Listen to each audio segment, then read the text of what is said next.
So, hallo, hallo, hallo. Hello, everyone.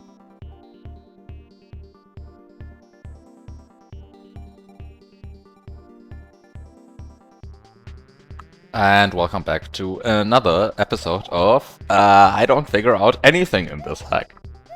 Isn't this great? The best hack ever. I'm having so much fun. Hi, Björk. Hooray! Yeah, it's such a great hack. I mean, look at how much I've already figured out. Like, to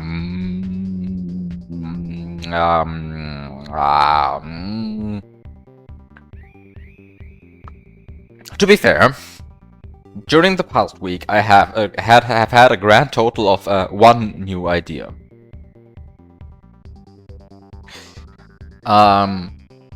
So the one new idea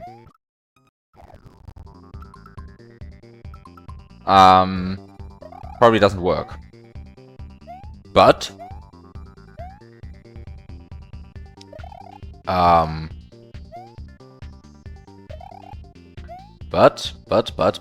it's one new idea. And I want to play around with it a bit. Because the thing is, I looked at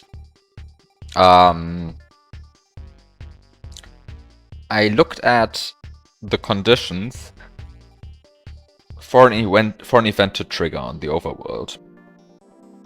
And somehow there's a curious thing that has been already noticed before and that has already been mentioned in this chat at some point, but that I kind of didn't take so seriously. And the thing is, let me find the correct point in the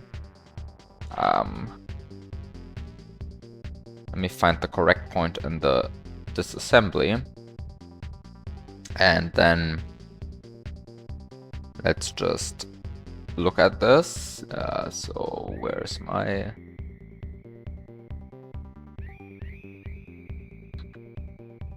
Where is my... So... here. There we go. So, here's the thing. Here's the code for handling exiting the level by start selecting. And this is something that has been mentioned before at the stream. But it is interesting. Because you see this line. Right? You see this line. Inc 1DE9. That's interesting. Right? Because whenever an address is increased instead of set to 1, it means that after doing it way too many times in a row, you start getting unexpected results. Let's just say that. Also, hi Flips and thanks for the luck. And also hi Magikey and enjoy nothing.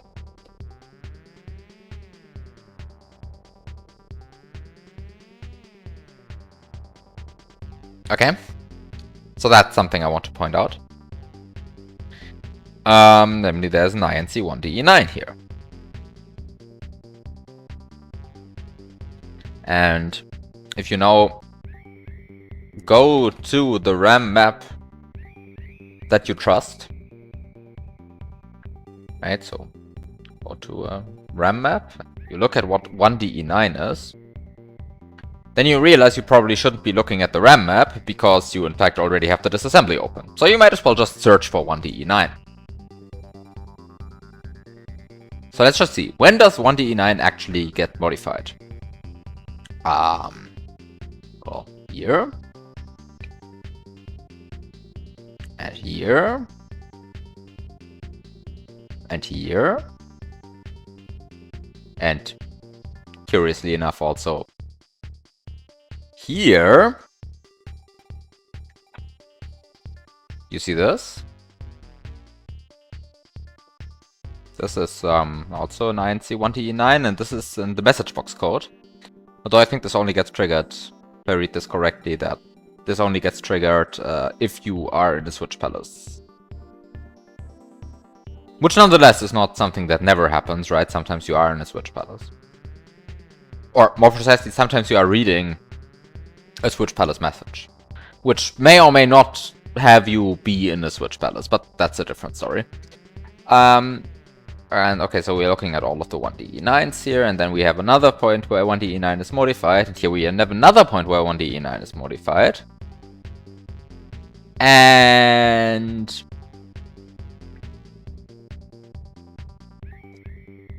finally here, we have a place where it's actually red.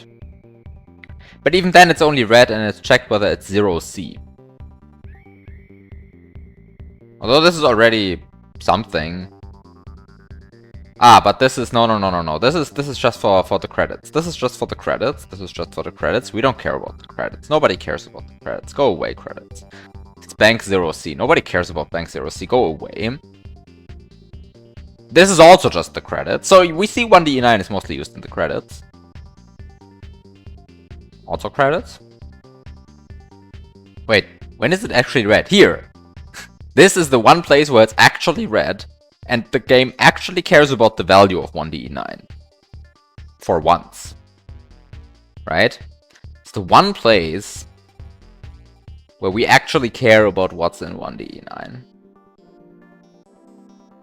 And the interesting thing is here we have LDA 1DE9 and then we have a BEQ. Okay? So what does this mean? This means that if you start select out of a level 255 times and then beat a level, no event gets activated. Okay, this is a fact that was already known, right? I'm not the first person to know this fact, and in fact, this, as I said, this has been said on the stream before. However, I should probably look into why this actually happens. So what's actually going on at this point, right? Because what actually happens here?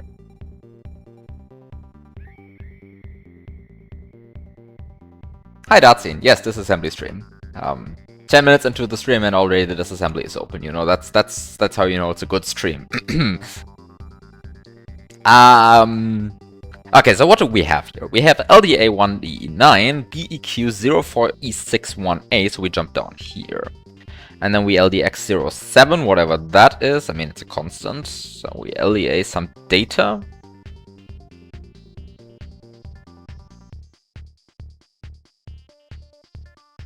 $80.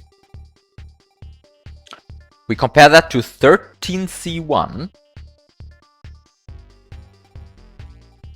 And if it's not equal...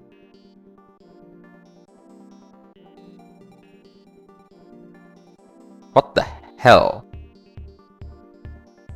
Ah. Ah. I see. We're trying to force a save routine.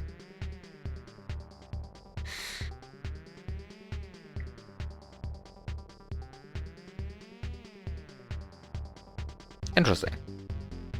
This is how the game checks whether it should save. It has a list of hard-coded tiles. 58, 59, 5D, 63, 77, 79, 70, 80. And then it loads an index into this table into X, and then it just compares entry-wise the tile you're currently standing on, I presume, is 13C1? Is that 13C1? What's 13C1? Current layer 1 overworld tile the player is standing on, yeah, so that's the tile that you're standing on, and it compares it to that entry in the table, and otherwise it loops back. And this, I presume, is actually saving the game. Move to next overworld process, run save prompt without moving the player. Don't allow game mode to update. What does this actually mean? What is 0DP1? I never understood that address, I think. Is used to keep a mode active. If the respective value is positive, the game mode doesn't change. This is primarily used in the fading routines. Okay. That's 0TB1. Okay, that's a nice address. Hi, Pat. S2. Welcome to the stream. Well, it's a disassembly reading stream today, I guess. Okay, but this is interesting, right? Because the thing is, what does this mean? What does this mean? It means that if you start select out of a level 255 times, or more precisely, if you manage to set one DE9 to 255, then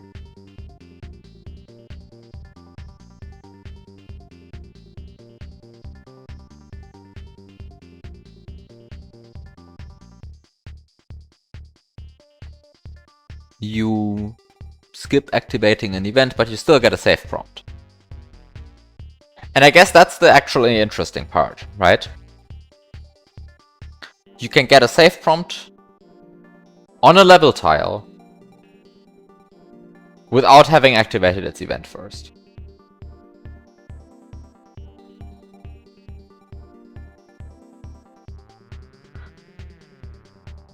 The problem is that you need to set one DE9 to 255. Now, as I said, there are a bunch of places where we have this, right? Inc 1DE9. So one place where this happens is you read a switch balance message. Or more precisely, you read a message box while 13D2 is non-zero.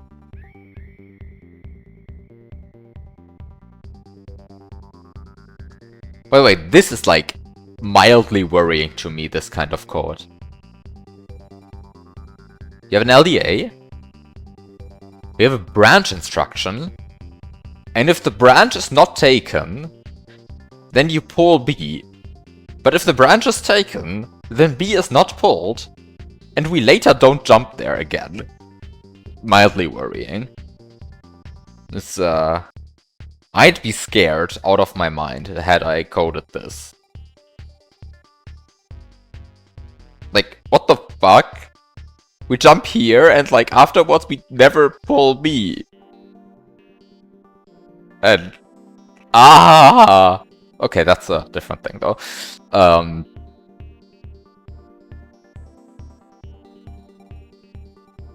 We have this part that we don't care about.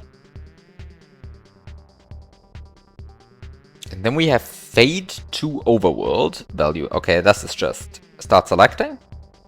What's the last one? What is this? Ah, this is the goal walk. Or more precisely, this is the subroutine that sets the exit. Okay. So it's an important routine, I think. It allows you to beat levels stuff. I think that's an important part of the game. Anyway. Okay. So we can either read message boxes while 13D2 is non-zero. What's 13D2? Color of the currently pressed switch palace. I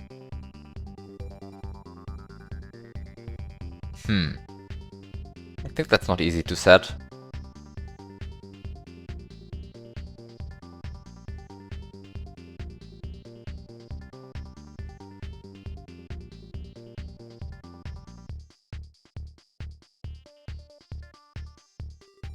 Wait, what?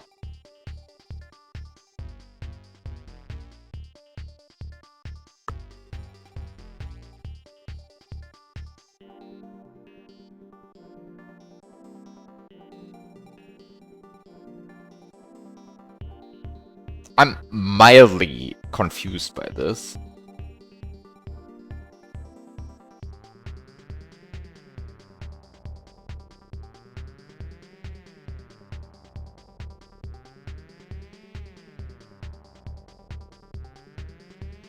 Ah, this makes much more sense. So the thing that confuses me is that I want to see where 13D2 gets set, and for some reason 13D2 gets set in the message box routine. That confuses me a lot. It seems like 13D2 should be set by the Switch Palace switch itself, like by the Switch Palace tiles. And there really should be no other way to set 13D2 in a world where I coded this game. Clearly I didn't code this game, right? So for some reason 13D2 gets set in all kind of places, apparently. Okay, here we zero it, that's fine, but for some reason there's one here. What is that? INX XTX 13D2?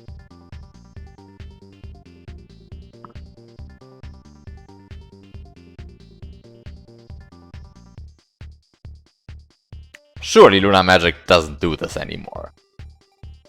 This looks like a mess. I don't want to interact with this code, so this is probably removed by Luna Magic anyway. I mean, I saw the warning that Luna Magic hijacked here. So there's a very good chance that none of this actually matters at all. Okay, so with all of that said, it seems like setting 13D2 to a non-zero value is not going to happen. Because there's a distinct lack of Switch Palace switches in the hack that I'm actually playing. And because of that, it seems like the good way to increase 1DE9 is to start select out of a level. Now here's a problem.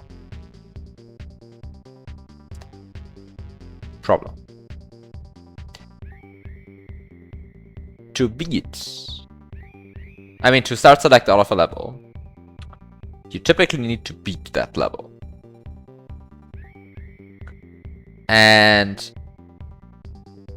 beating a level traditionally activates its event.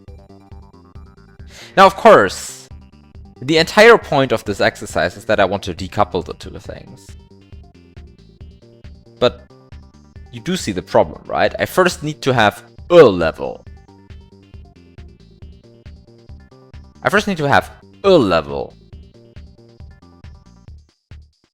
That I can start select out of. And only then can I start doing the other nonsense.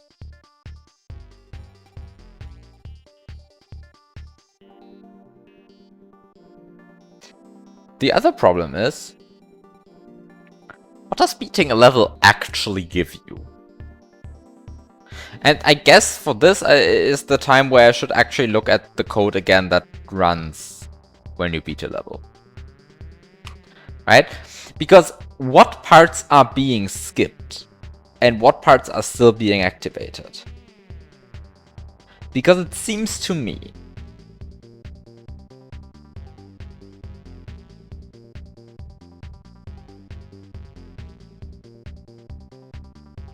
that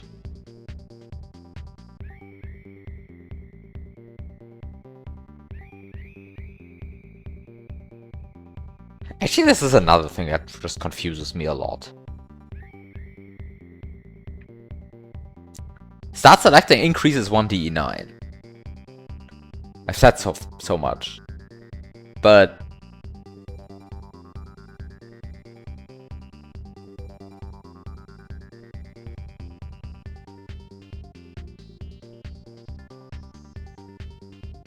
one DE9 seems to be the address that tells the game to activate an event.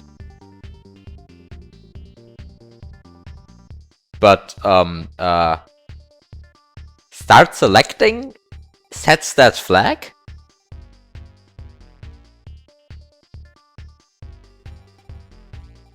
I mean, of course, it never ends up doing anything, because there's some other part of the game that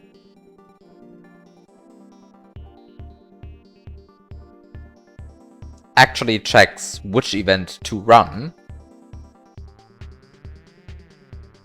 But like the fact that this exists at all makes me worry. What is going on? Why is this such... What's going on?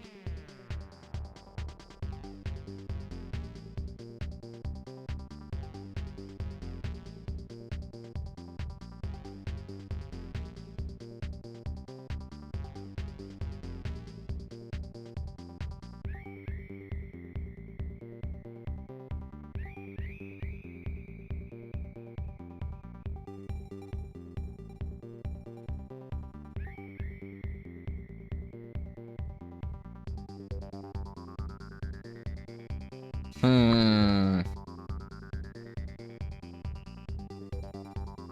Hmm. I mean, this just activates an event, right? And this is the overworld data flags. 1F02. That's the table where the overworld flags are stored. Then we deal with this. And then we branch.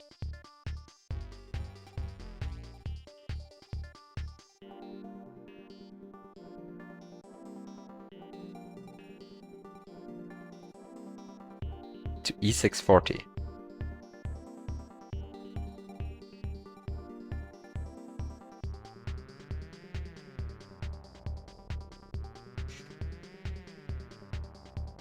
It might just be that it's just easier to experiment with this in-game rather than actually to try and understand it via the disassembly, because I'm really confused about what's going on. So the first thing to note is that I can't start select though right now. And if I want to make any use of this, well, I said I want to observe what's going on. So I guess I should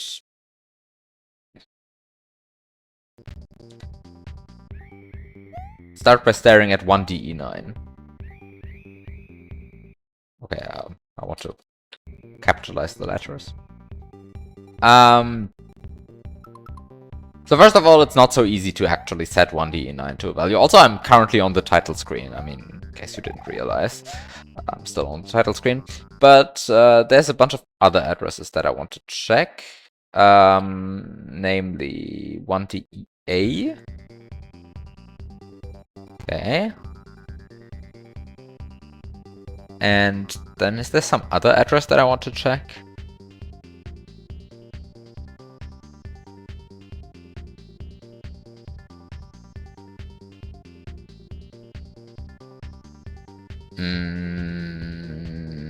No, I think that's fine for now. I guess it would be nice to know what 13C1 is right now.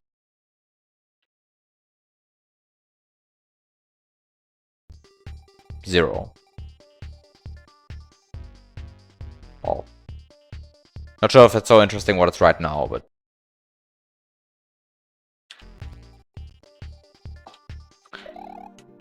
Okay.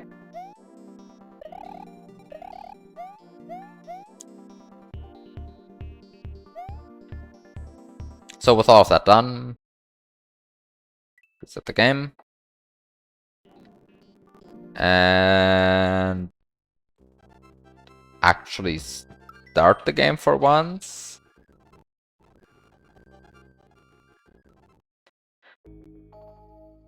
And so first of all, I can't enter this. It's not like a particularly interesting observation, but I can't enter this. And this is tile 66, and tile 66 does not have a save routine associated to it. 58, 59, 5D, 63, 77, 79, 7E, and 80. And 1DEA is just directly set on level load. Like, basically directly on level load. So basically on the Mario start frame. The Mario start frame is when 1DEA is updated. Okay, that's good to know, I presume. And now I can't start select right now, right? That's a rather tame observation. I can't start select right now. But I just can't. Okay. Now, assume for a second that I somehow managed to set 1DE9 to a non-zero value.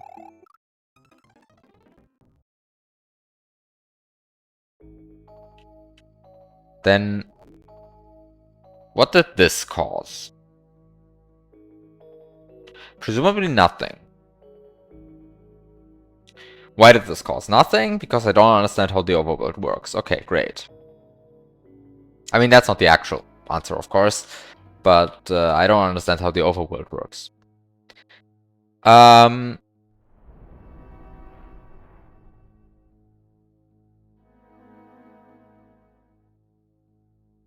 And that's perhaps a thing that I should fix at some point. Question is that point today? Or can I get away with not understanding this? Oh god. So you see this?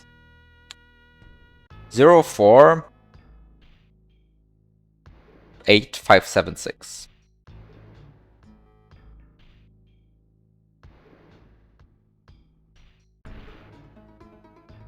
How did we get here? Okay, we got here through JSR. It's more reasonable. Why is there so much overworld? Why is there so much overworld code? What does the overworld even do? There's like 3 JSRs in a row. Go away. And then there's like... for each possible state that the overworld could be in, there's like a known subroutine. And you would think that all of this is fine, except the problem is that one of these subroutines, namely the one that I care about right now, activate overworld events, has its own subroutines.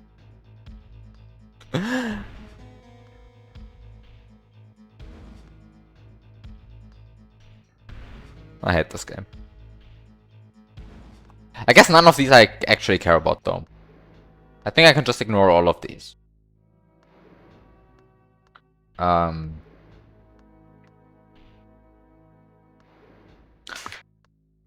damn, this is a mess. Oh no. The overworld is well coded and has no breaks whatsoever.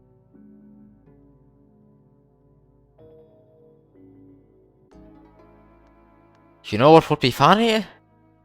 If I spent an entire stream trying to untangle this mess and then at the end it turns out that the overworld is well coded and has no breaks whatsoever.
Okay.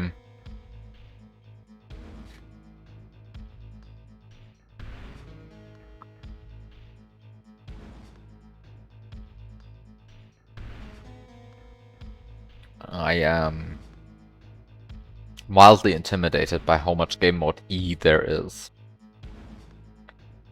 Why is there so much game mode E?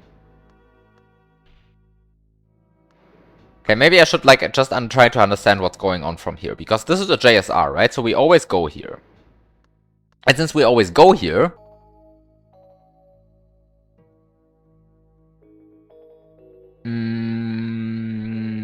we just 13D9? What's 13D9 again? A pointer to various processes running on the overworld. Yeah, okay, thank you. That's very nice. I mean, yeah, thank you.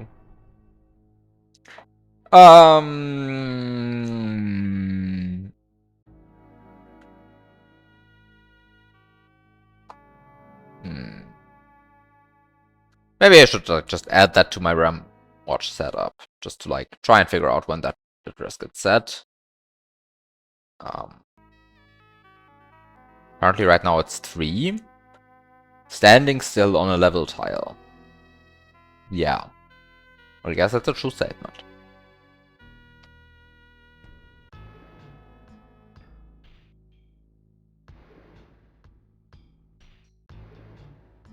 Okay, so I guess the one that I'm interested in are these two.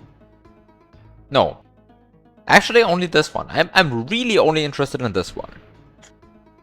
So I'm interested in setting 13d9 to 1. I guess that's just like the observation. I'm interested in setting 13d9 to 1. Because then this bunch of code gets read. Oh, maybe to 2, because this looks kind of interesting as well. 8f87.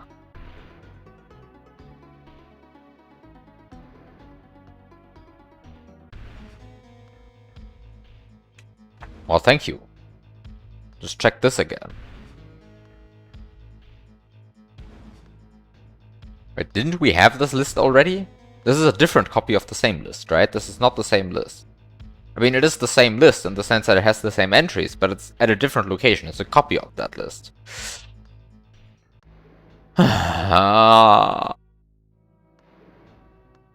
Who made this?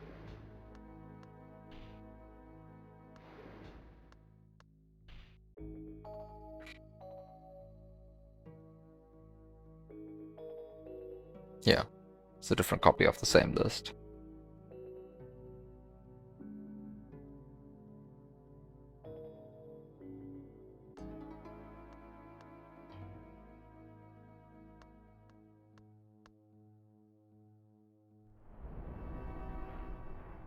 $13d9.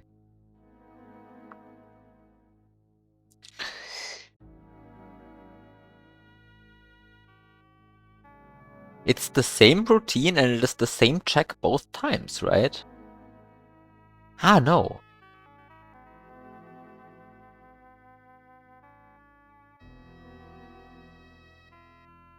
No, it is the same check both times. Wait, why do we check the same thing twice? It's LDX07, LDA, this insane table, CMP, BNE. If branch taken, DEX BPL until X hits -1. Which just boils down to this count boils down to checking whether 13C1 is one of the values in this table. And if it is, then we go here at some point, and then we run into an inc 13d9, so 13d9 gets increased from 1 to 2 at this step. And as a result, next time,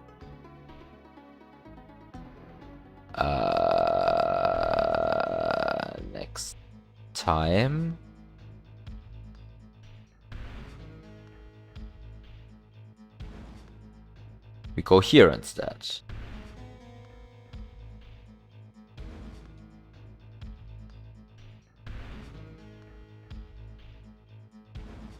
And then the same exact check is being run.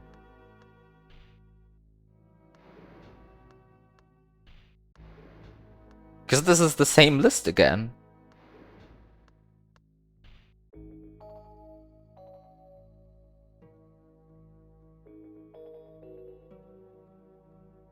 And it is even coded in the same, like, absurd way. What the DEX and the BPL is, like, way over somewhere else.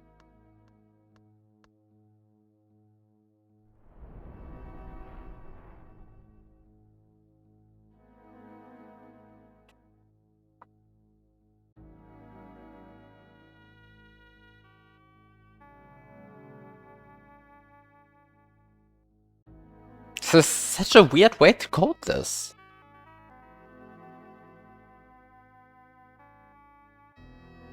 Okay, whoever did the overworld, I hate them. Also, for the love of God, what is this? Oh. Oh, no, I think I understand what this is. Do I understand what this is? No, I don't understand what this is. What is this? Wait, what?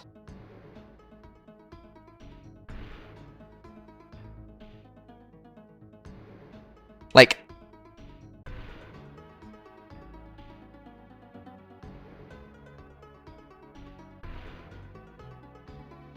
what is all of this?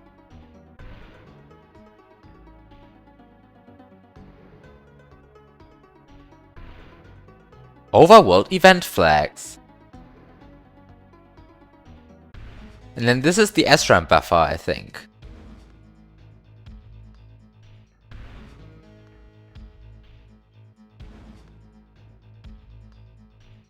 But why do we do an LDA with X indexing and then SDA with Y indexing? What the hell is this? What is this? What is the save routine doing?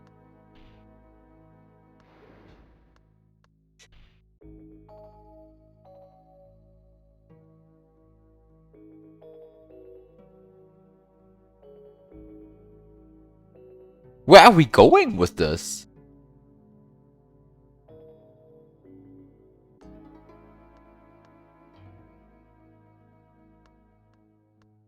I mean, seriously, where are we going with this? I don't understand this code at all. LDX TXA EOR TAY.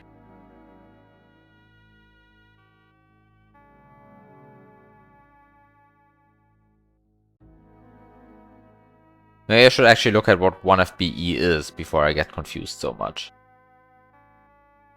Because maybe 1FBE is just something very weird, and so it makes sense that very weird things are being done to that address. No, it's part of the SRAM buffer. What is this doing? Maybe I should look at what the SRAM... I mean, this is a complete tangent. This cannot possibly be relevant, but... What's going on this? Like, what's going on in this part of the code? What is the save routine doing?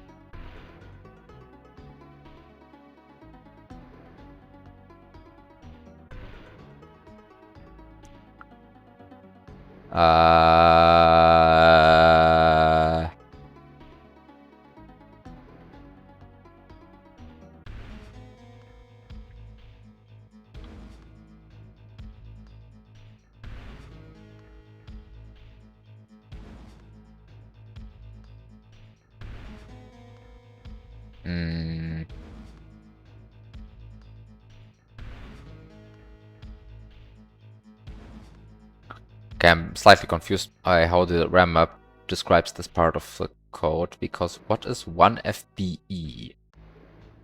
1FBE is there.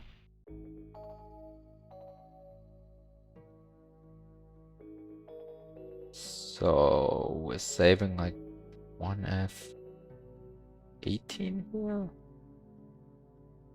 Overworld X position of Mario, overworld Y position of Mario, overworld X position of Luigi, overworld Y position of Luigi.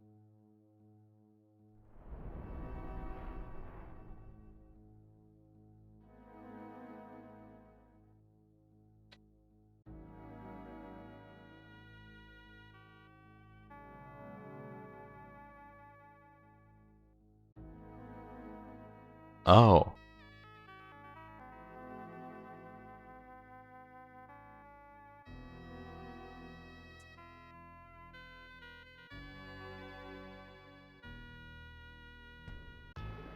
Oh.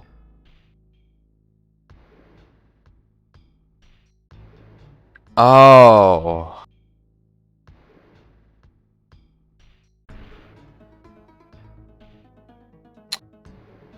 I hate this.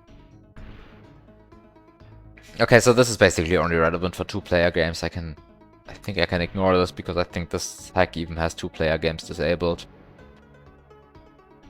Oh, well, that was a tangent. This is relevant for two-player games, basically. This is Mario's overworld position. This is Mario's overworld position, and then we have one FC2 and one FC4, which are Luigi's corresponding position. Anyway, that just as an aside. Okay, but how does any of this work in practice now?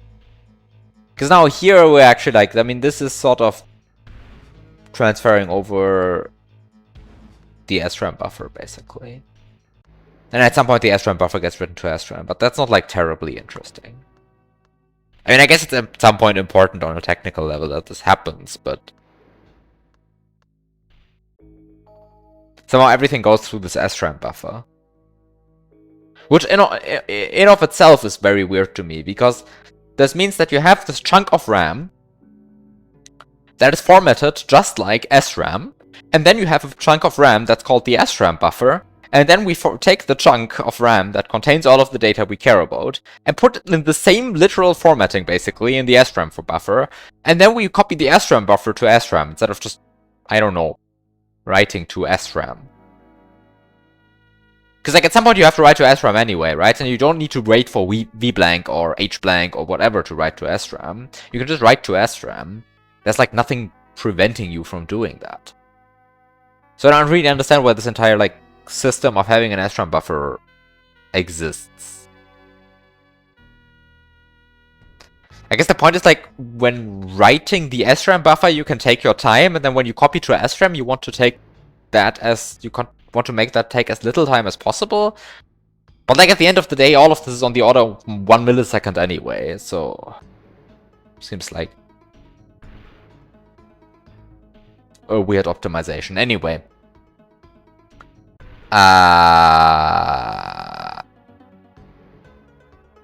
Yeah. Okay, so with all of that said, this is not what I care about, like, at all.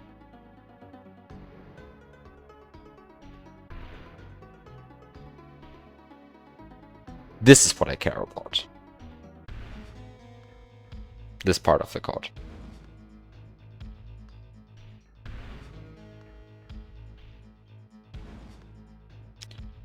Like, this is the part of the code that I somehow care about.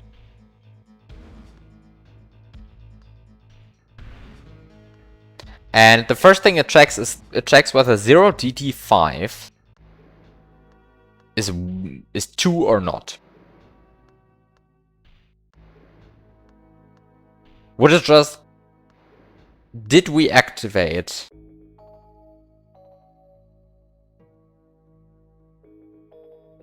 a secret exit or not?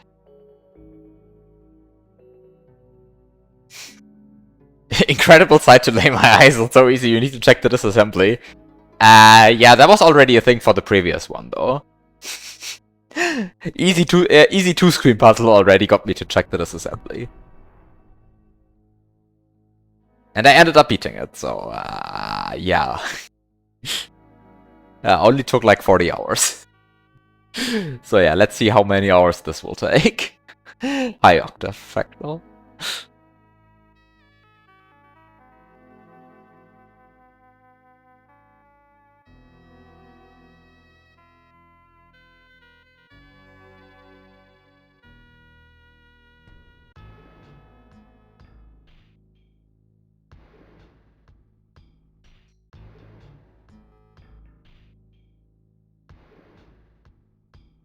And you beat the wrong level too. I mean, that's the hilarious part, right? Like, I spent 40 hours staring at, like, disassemblies and dissecting the entire game, and then I did everything wrong.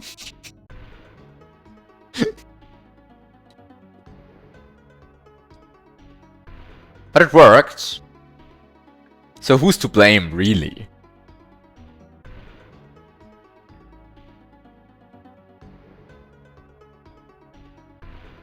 I mean, I actually did so much wrong stuff on that run.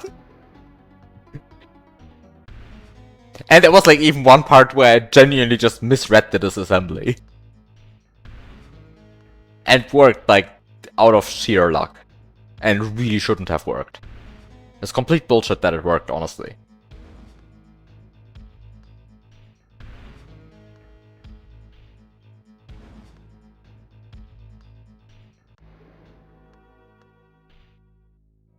Yeah, because like the mistake was messing up between indexes into a table and the values of that table. Like,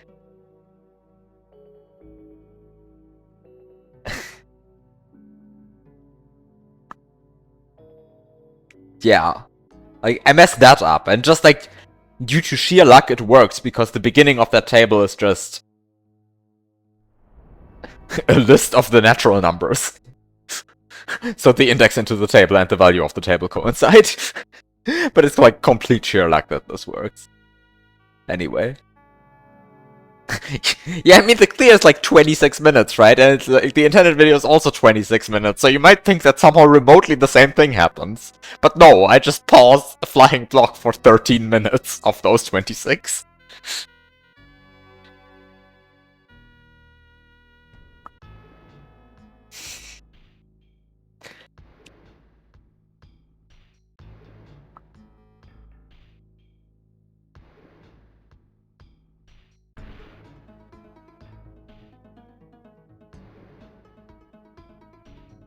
Okay. Back to understanding what's going on here. So, we have LDA 0D5, CMP, BNE, Inc., LDA 1DE9, BEQ. But what actually gets skipped? So that's the interesting part, right? What gets skipped?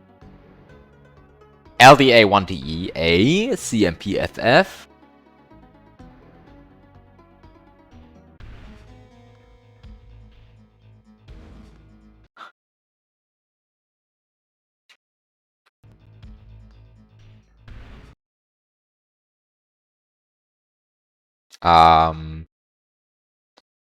I want to give my RAM addresses slightly more descriptive names.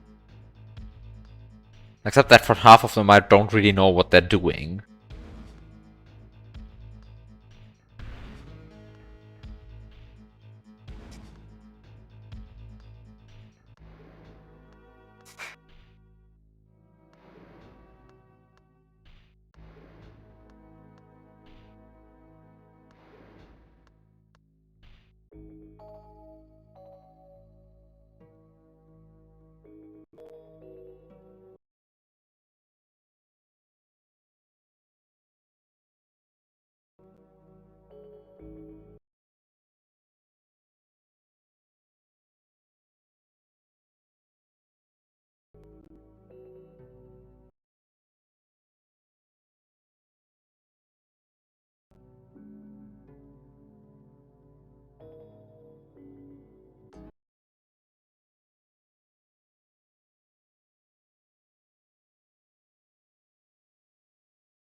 Okay.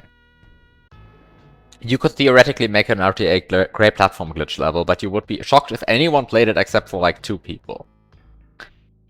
But here's the actual question. Who do you think those 2 people will be?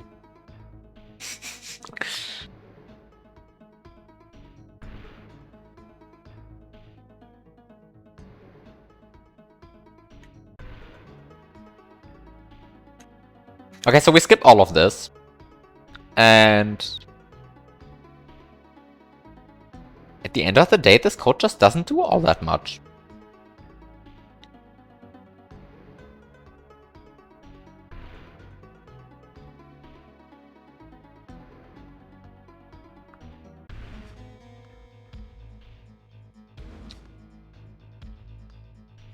Also, BEQ04E640.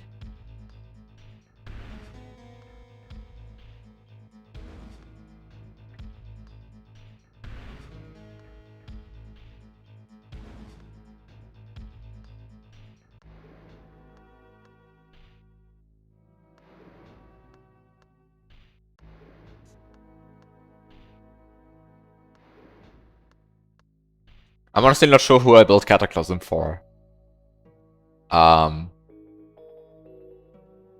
Honestly, I think I built Cataclysm for 0 people.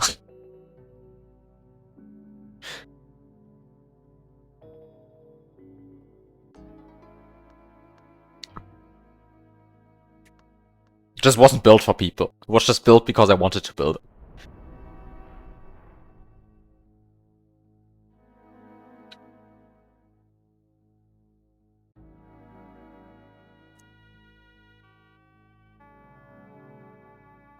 Who did I build Cruella 2 for, really? It's also a good question. Kind of built it because I wanted to build it once again, but...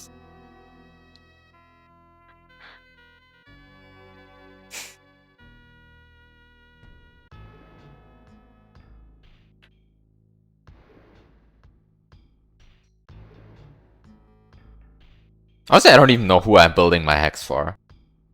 I'm just kind of building them because I want to build them. Same with my current hack.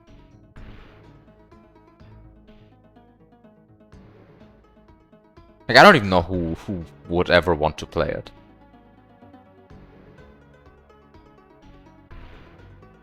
But it's kind of like the hack that I want to make.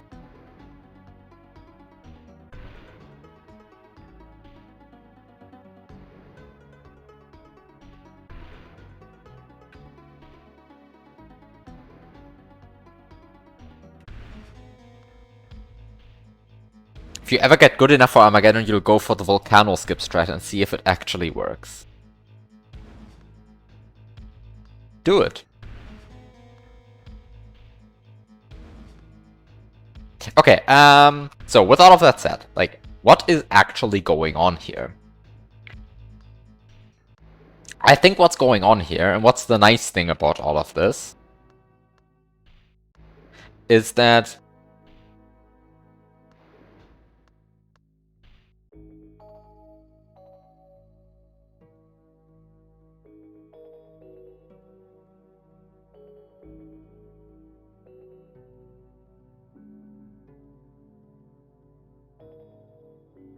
I think the nice thing that's happening here is that we, for some reason,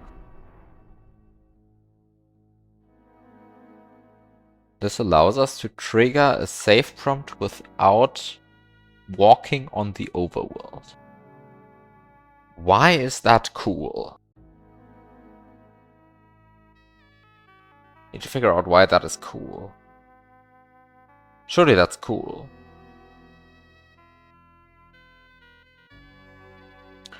For the random streamer in 10 years that loses a bet and has to play your hack.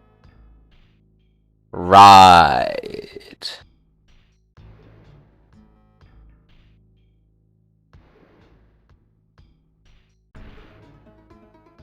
Honestly, with Cruella too, I was just very happy that Spulk picked it up.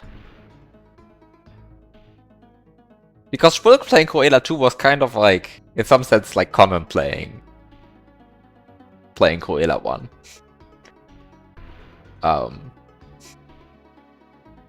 In some sense.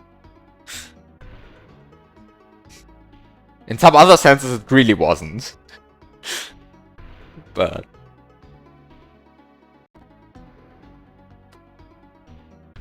that kind of made me happy to see someone try out the hack who wasn't one of the usual suspects. Although I guess the question is who were even the usual suspects in 2020, because somehow Cruella 2 is old at this point.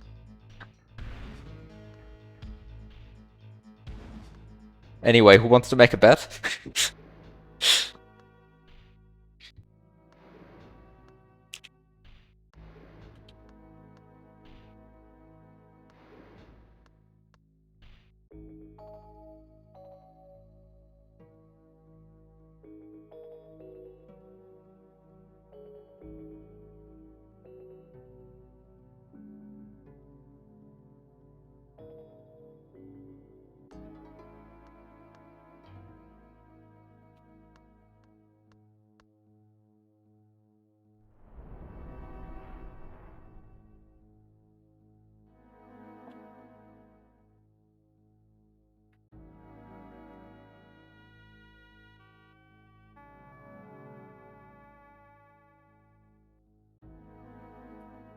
Okay. So, what do I learn from this? I learned from this that if I somehow can increase 1de9 without bound, then I can get save prompts without activating overworld events.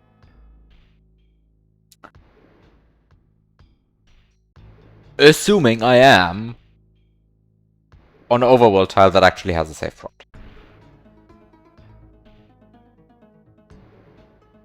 And actually,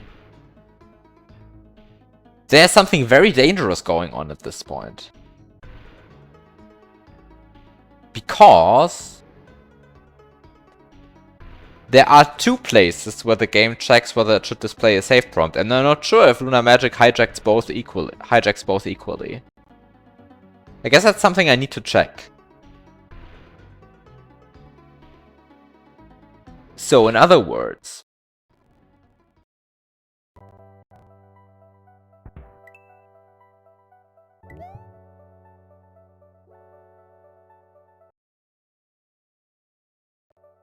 you can hardly see the text.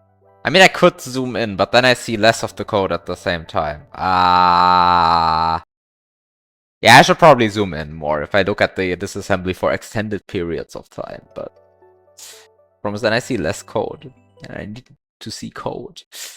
Where's my RAM watch? Here's my RAM watch. Let's just cheat.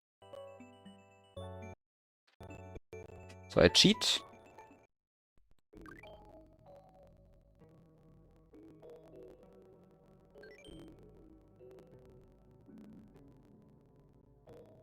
Actually, wait a second. How does the game determine whether you're allowed to start and select?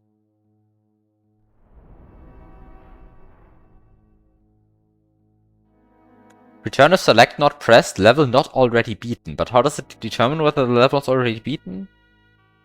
Ah, it checks the overworld flag. It doesn't check the event, it checks the overworld flag. Okay. That's what I needed to check.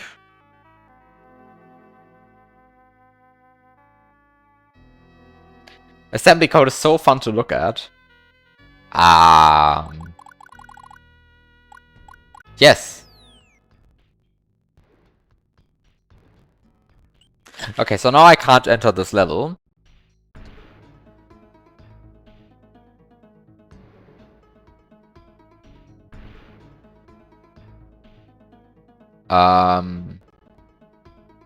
But if I look at the correct RAM address, and then maybe also show it in hex,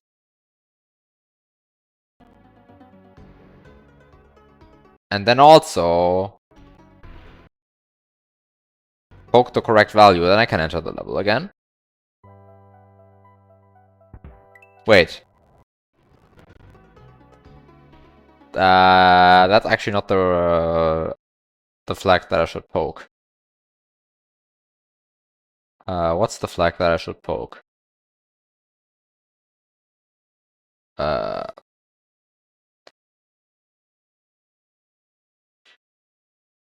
think that's the value I should poke. Yeah.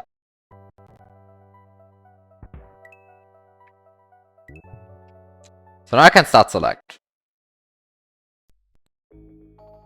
And that's interesting and all, right? Because this means that I can now start select.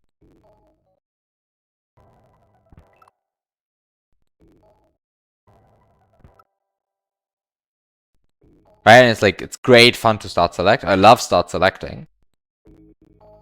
Now, assume for a second I have start selected a lot of times.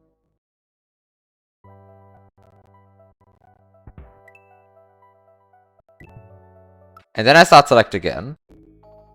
Then it just goes to 0 and nothing happens. But if I now activate the secret exit again, let's say.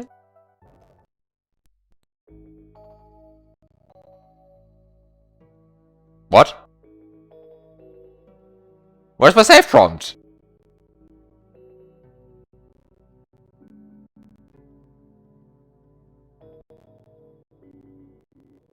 I hate this game. Where did my save prompt go?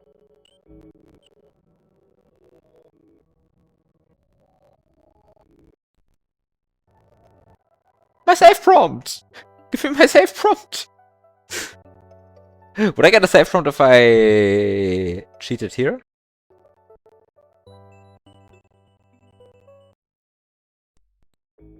Ah. Updates the tile. Ah, fuck this game. How do I check this? Is the problem that I've beaten the level already?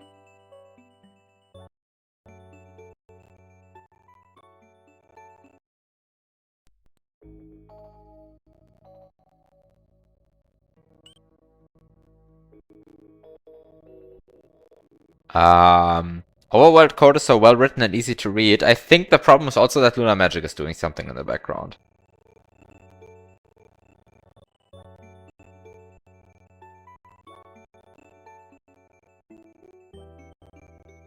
But maybe that's not true. Ah no, this wouldn't even work in vanilla. Because 13d9 is never 1. It even says 13d9 should be 1, and it's 0. Ah, no wonder it doesn't work.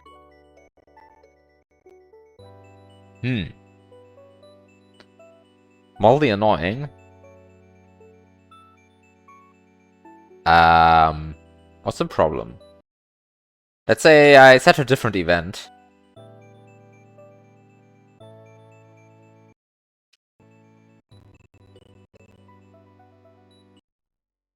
Am I stupid? Am I stupid? Ah no, it is 1. Ah, it is 1. Where's my save prompt?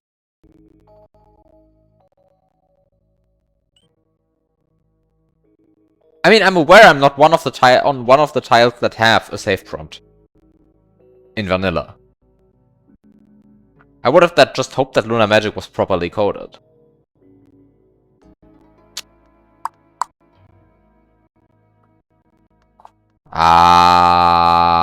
Is the problem that Lunar Magic is not properly coded, or is there a different problem? Who knows? I sure don't. Ah, can't enter this. And is the assumption that LM doesn't edit both tables? I mean, clearly it doesn't edit the tables, right? It shouldn't edit the tables. The question is just...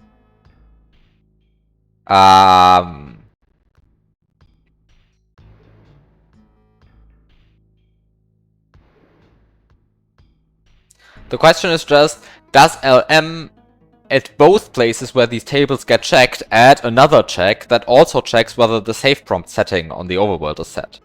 Right? Because there's this overworld flag that is unused in vanilla that Lunar Magic adds that allows you to add a save prompt to any level. Of course you know this.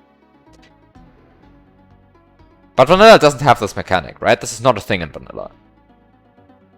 So LM adds some code somewhere in the same place, presumably, where these tables get checked, where this overworld flag gets checked. But there are two places where this table gets checked. And it's not entirely clear to me if LM edits both of them equally, or if LM edits only one, or... yeah. Maybe I should just read the thing that's called hijack map. Right? Because after all, this is a problem that has been solved.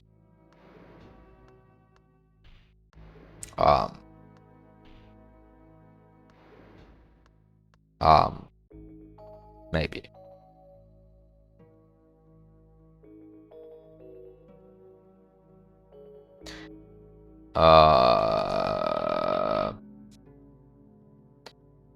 Like maybe somebody solved this problem for me and tells me, well, M hijacks. E5, E6 is the table. So let's just check whether E5, E6 has an entry in the hijack table. No, it doesn't. Ah, but it shouldn't, because it's not a hijack, it's a data table. You don't hijack data tables typically. I mean, you typically just change them. That's not called hijacking.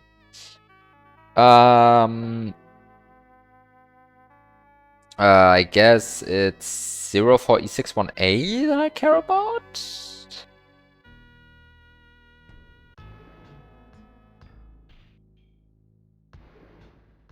Huh. There is no...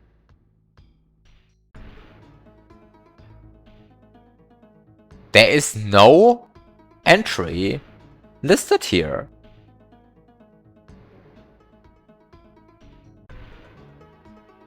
The only entry that's listed in this area is...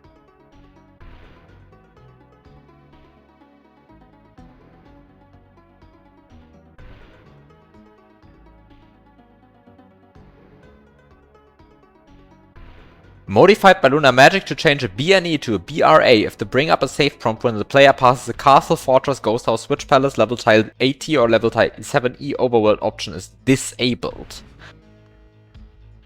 This means it hijacks the part of the code that I just looked at, but only to make even less save prompts appear. So to go to the place where the actual save prompts are,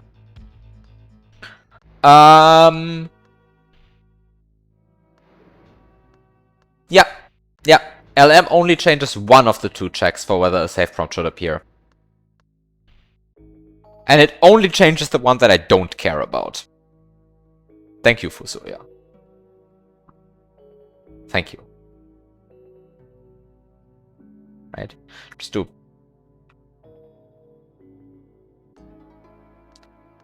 Here's the code, but in bigger, so everyone can enjoy it looking at this, right? So we have this check. Whether the game should save. LDX07, LDA data, CMP 130C1, then BNE. This is a check whether the game should save. And the only thing Lunar Magic does is it changes this BNE to a BRA so that this code just gets useless. But only if you change a certain entry in the overworld settings. However, there's a second place where the game wants to save the game.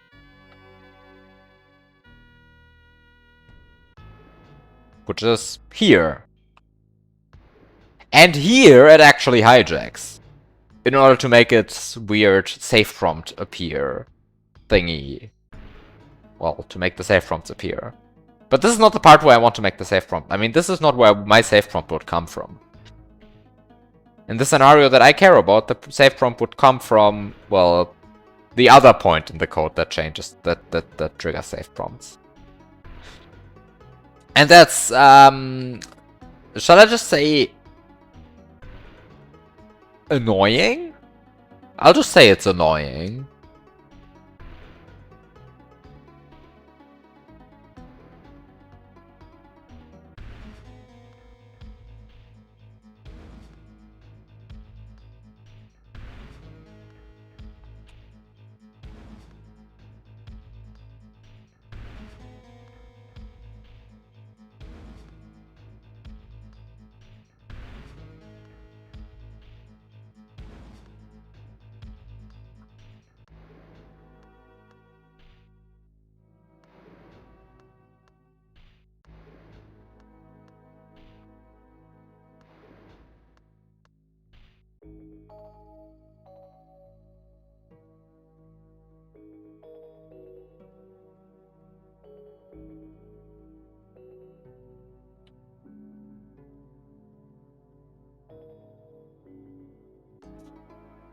Let's just double check.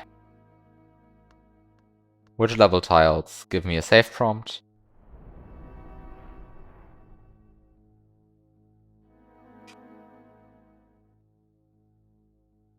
I mean, my assumption is that the hijack map is like complete in that regard. Might be a naive hope. Might just be naive.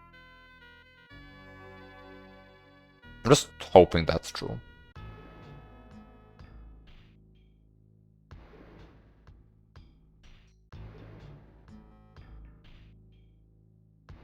Just like hoping it's true.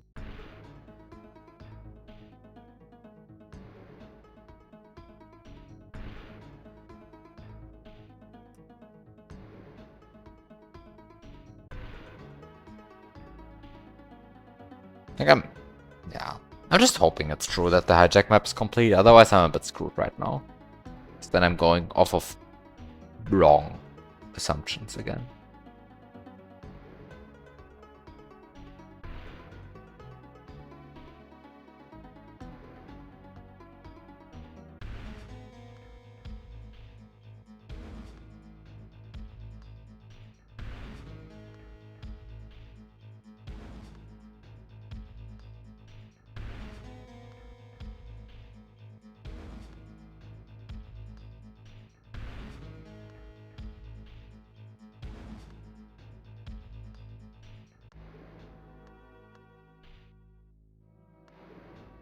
Okay, so 58, 59, 5D, 63, 77, 79, 7E, 80. And you know, there's an easy way to check whether these tiles get used anywhere, I think. Because you can just edit them like here, I think. You can just go like and like kill them. I think this has impact. 77, 79, 7E, no, 7E and 80. 1, 2, 3, 4, 5, 6, 7, 8. Okay, and if I now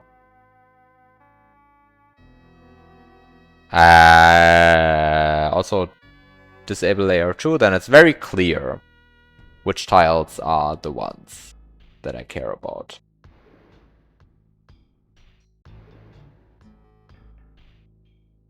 Because it's mildly confusing that these are layer 1 tiles once again, but they are not paths or anything, so I don't really care.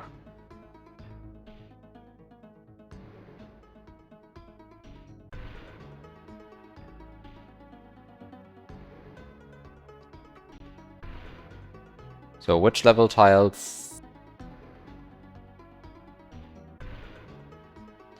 It's a lazy trick you use to make islands overlap. I don't think that's lazy, honestly. I think that's just like a good idea. Wait, what? What did I just do? I'm on layer 1. Wait, I'm confused. Damn, am I pressing the wrong buttons on I'm pressing the wrong buttons on my keyboard. It's very good to be able to like press buttons on your keyboard and then actually press the correct ones. It's like it's an old trick. So it helps you use the computer or something, I don't know. I guess I can enter these levels here. Like, if you can somehow get to this point of the overworld, you could enter these levels. But like, that's not happening, right? It's not happening, I think.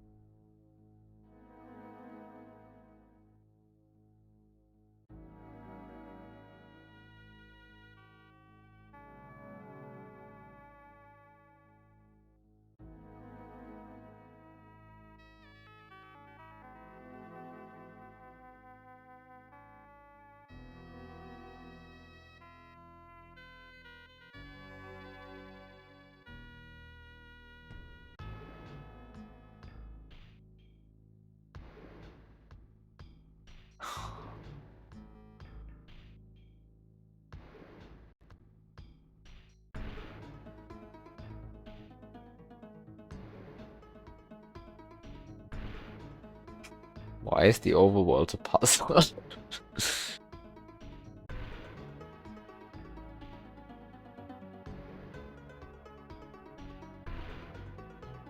There's so many so many things going to level 1 though. Then there's this one, this ghost house which maps to 13B. Just like interesting, the fact that this maps to 13B and not to 1, because like basically every other level on this overworld maps to 1. or 0. Unless it's an actual level. But this one maps to 13B. Like, this ghost house here. The ghost house. You can't see the house right now anymore. The house is gone, but I swear this is a ghost house. Goes to 13B. But 13B is not even edited in this ROM, right? I mean, that's somehow the other observation, is that 13B is mapped on the overworld, but it is not even edited.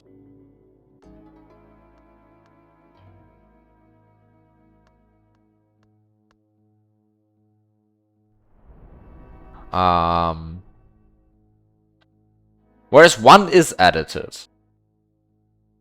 It's not edited in like any interesting... I mean, it is edited in an interesting kind of way. But it's not edited in a useful kind of way, I think. Because it is edited in the following way. It's level 1.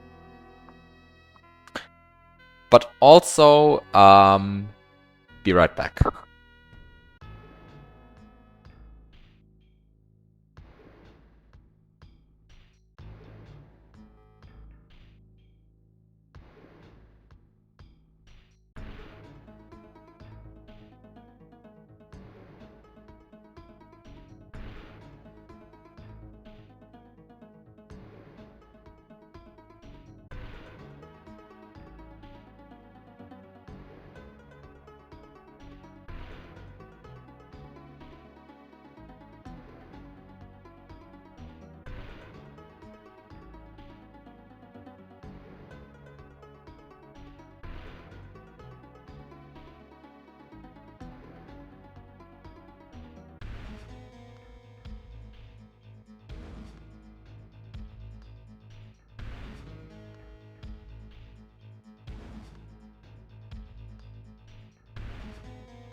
Okay, back.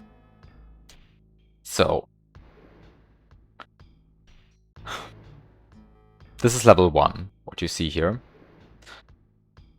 But that's not so terribly interesting.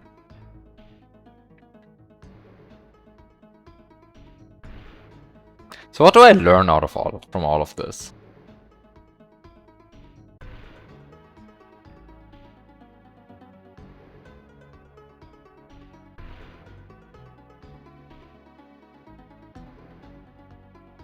I think what I learned from all of this is that I'm really confused.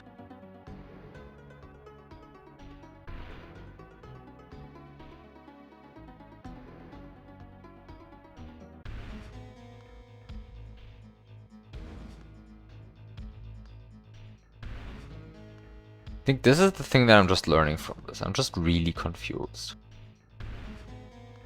Like...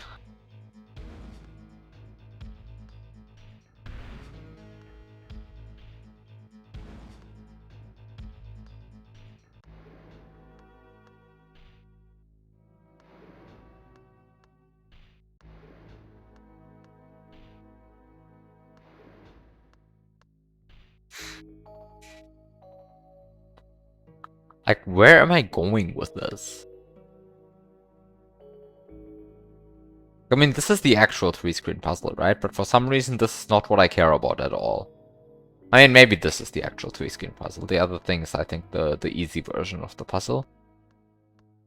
And I kind of haven't figured out the hard version of the puzzle yet. But also, I kind of haven't figured out what I want to do in here. I also haven't figured out why I want to do any of this. Also, I haven't figured out properly how to actually get here.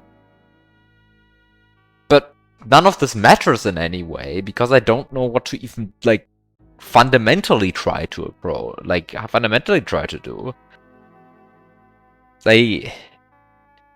It's neither clear to me what I can do in the levels, nor clear to me what I even want to achieve in the levels, and it's also not clear to me what I want to achieve out of level.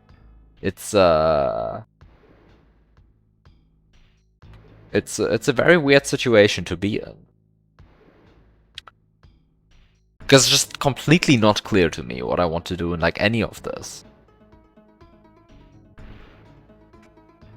I mean, you would think, for some reason, I mean, of course you would think that having a brown platform available, that you can maybe Yoshify, and it's not so hard to Yoshify it in general, because somehow, as soon as you have the Yoshi, you just, like, kind of Yoshify it. Because somehow you just throw the Yoshi into the death block and, like, you Yoshify the platform. That's not the problem. You would think that being able to Yoshify a platform would, like, allow you to do stuff. You think that.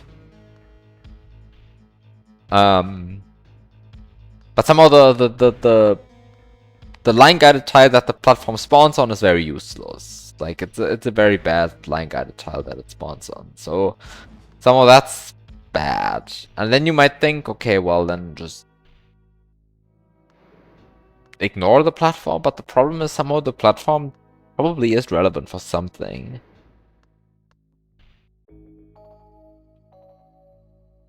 It has to be, right? What's the point in all of this? Like, where am I trying to go with this?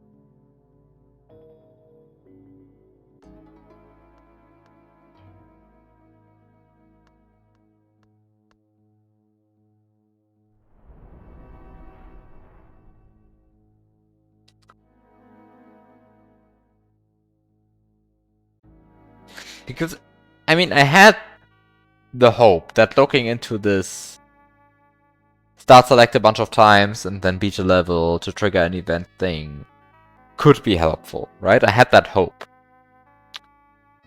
But looking into it, it doesn't seem like it would. Mostly because it fails to trigger save prompts, and it's not so clear to me why else I would care about it.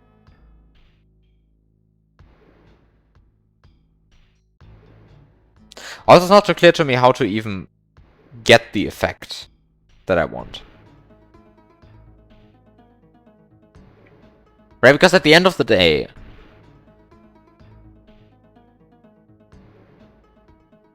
I mean, Yeah, I mean, at the end of the day, to even trigger any of this, like, stuff that I just looked into with 1D9 overflow, you need some way to overflow 1D9 in the first place, right? You need some way to set up 1D9, and the quote-unquote obvious way of doing that seems to be to start select out of a level. But how do you start select out of a level? Well, you first need to beat it.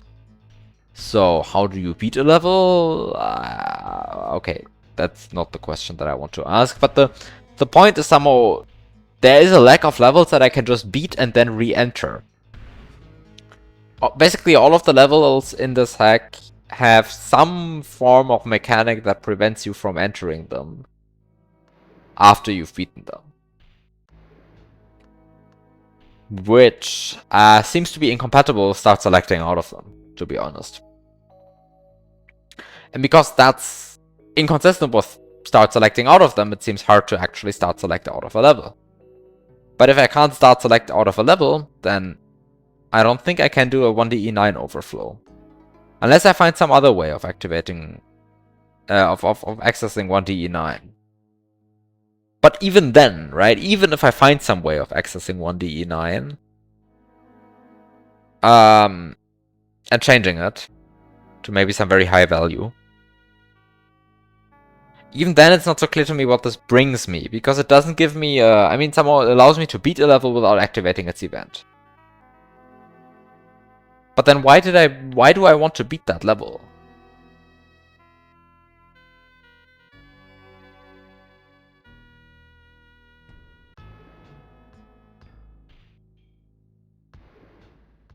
Does it unlock the path? Maybe that's a question I should be asking.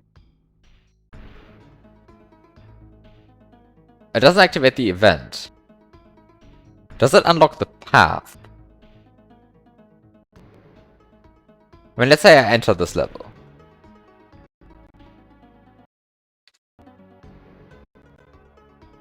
Wait. This level.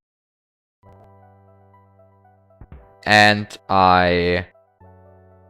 let's say I can't trigger any of the paths, and let's say I set 1DE9 to a very high value. Let's first don't set 1DE9 to a very high value.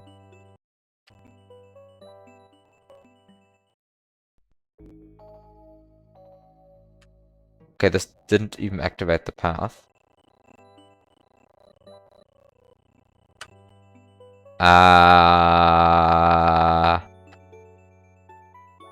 Presumably because the event was already activated.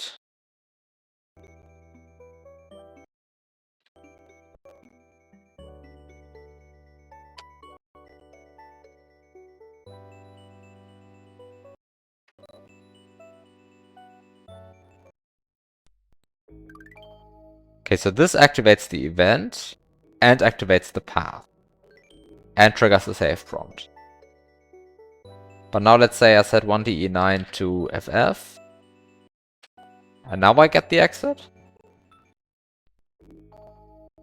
This doesn't activate the event, but it also doesn't open the path.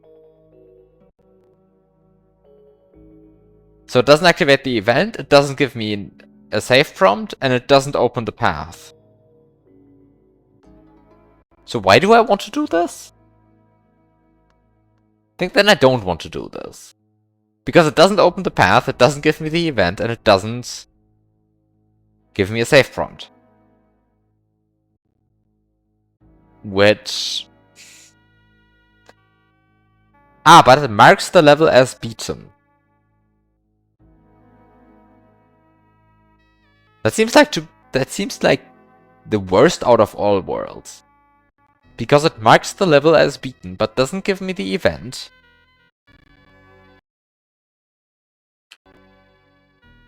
Right? This is which events have been activated. And this tells me that none of the events 0 to 7 have been activated. Just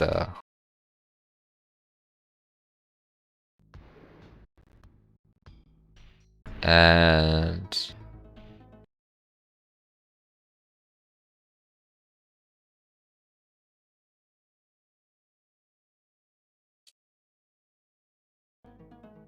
This is properties of level 105, which is level has been beaten and it has a save prompt. That's not the actual properties it should have.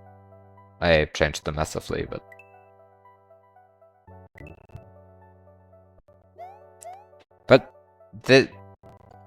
this seems to be just bad, activating it, like beating the level this way, with 1d9 overflow.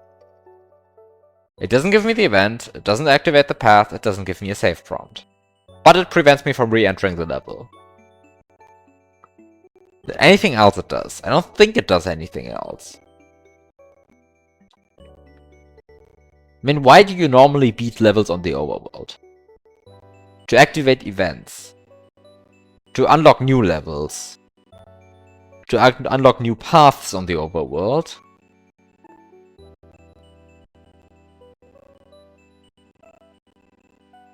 I sure love it that the emulator lags when I have too much RAM watch.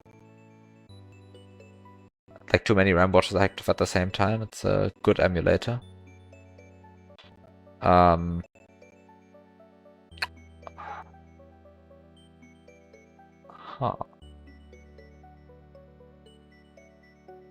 This is... okay, so this seems to be just a dead end. Like, why do you want to beat levels in this game? To get events? To unlock new paths on the overworld? And to save the game? Is there any other reason to beat a level? Is there like any other reason to beat a level? No, right?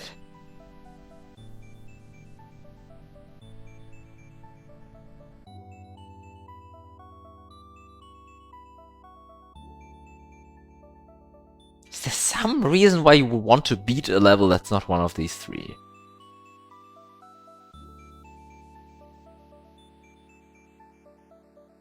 Because if there isn't, then I can just kind of bury this entire idea of 1d9 overflow and just never look at it again.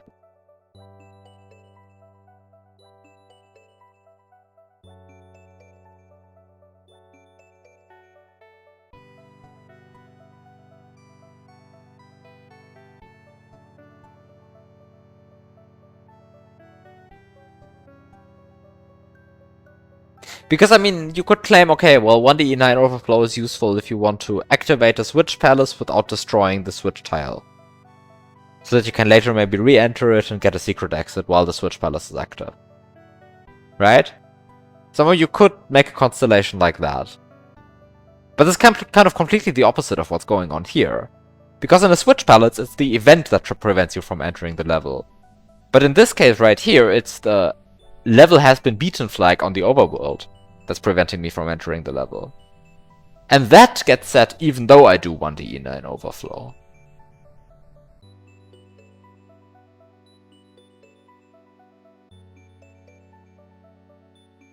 No, this just seems bad.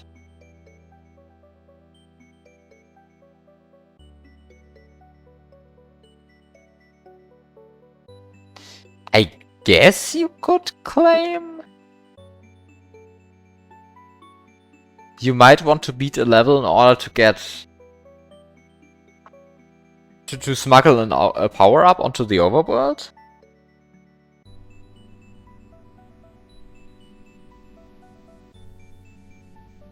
Because typically there's only two ways of exiting a level. Either you die, or you beat the level. And typically only beating the level allows you to smuggle items out in the overworld. I mean, dying also allows you to smuggle items out in the overworld. But only the reserve item. And you typically don't keep Yoshi. Whereas beating a level allows you to keep Yoshi and your actual power-up. I guess that's the fourth reason why you would want to beat a level.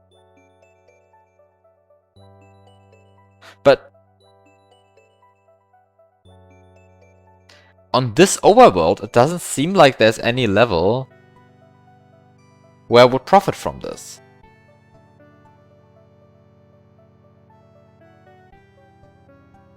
Basically because all levels have this no entry if level passed flag. Well, except if I am in the situation where... Except if I am in the situation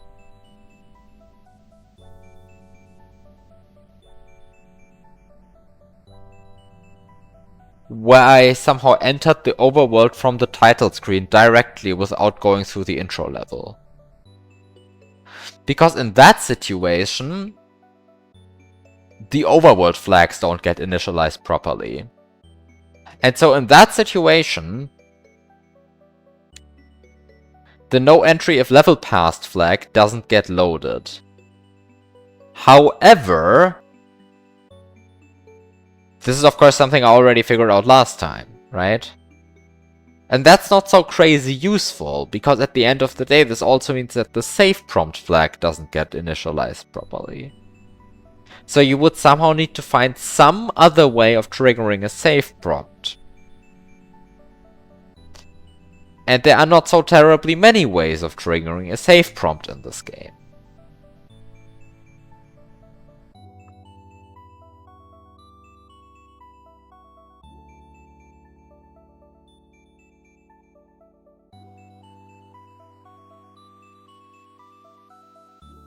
And sort of I went through all of the tiles that allow you to actually trigger a save prompt naturally, without loading the overworld flags before. But I mean, okay, so assume I load the overworld in a way that doesn't initialize the overworld flags. There are ways of doing this. The most important way being doing a submap warp while you are on the title screen.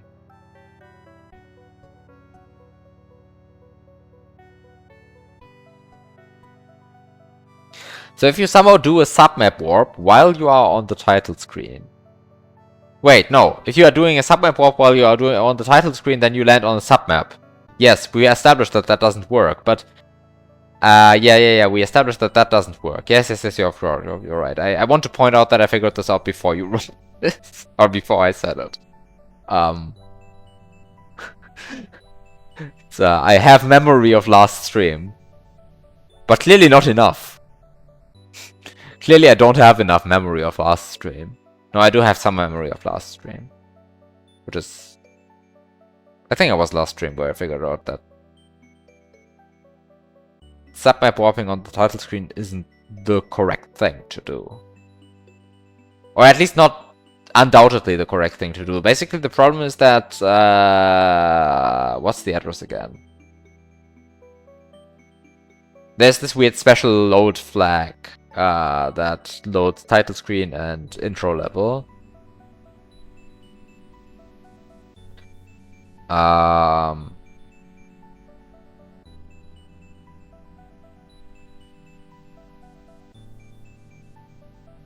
Uh, 0109.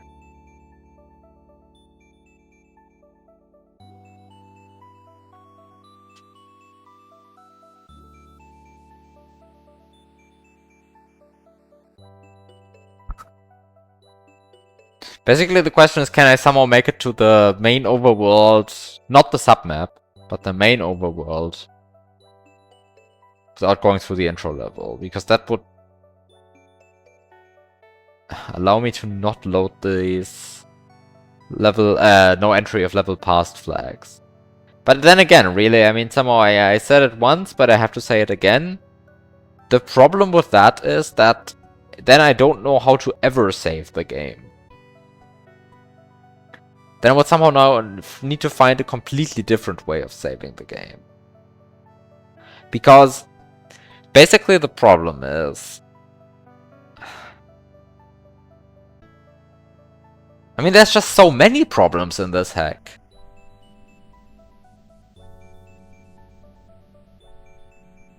But I mean, one of the key problems is that I at some point need to save the game. And I need to get 2 exits. And I need to reach credits. Ideally all on the same save file. Ideally without arbitrary code execution. I mean, not ideally without arbitrary code execution. I'm not going to do ace here. Like, before it comes to that, I'm just going to quit. I'll say that right now. I'm not going to try acing this.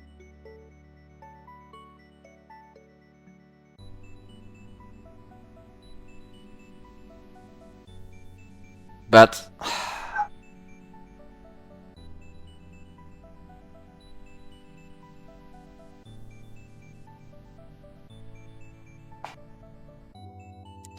you don't want to learn BRK Ace.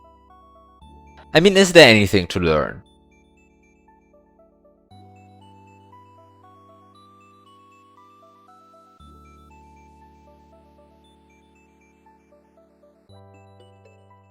Like, somehow my perspective on BRK Ace is that you just trial and error until you get something that's useful.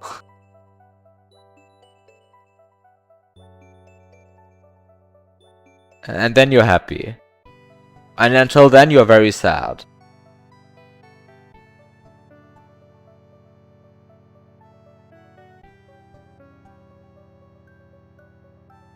And I mean, of course, there's like some stuff that you have to learn, right? Which is...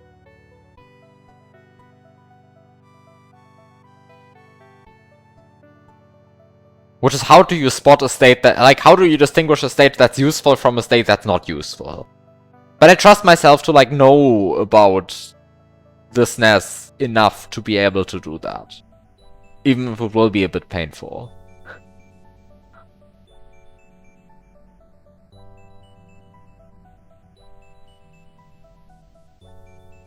Okay, but here's the thing, right? I've done enough ASM coding at this point that I have actually learned about a lot of the weird SNES registers. I, like, kind of didn't corrupt them on purpose.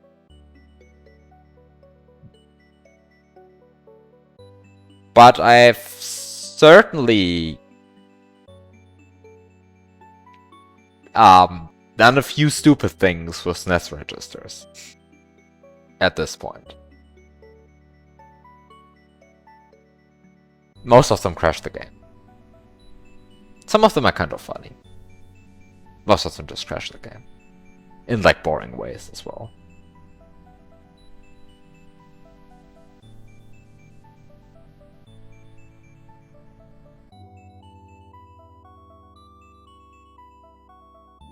How not to go crazy with BizHawk's debugger. Yeah.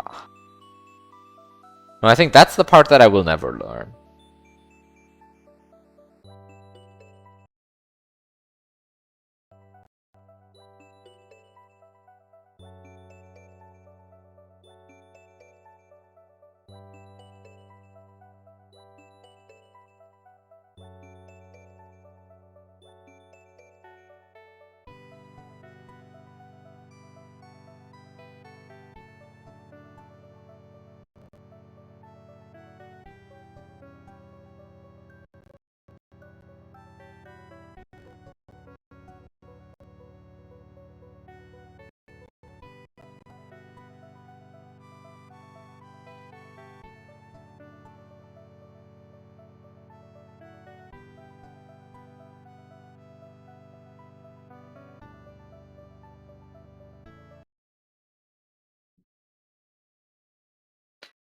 I just opened BizHawk's debugger and I'm like looking at it and I'm just like, no.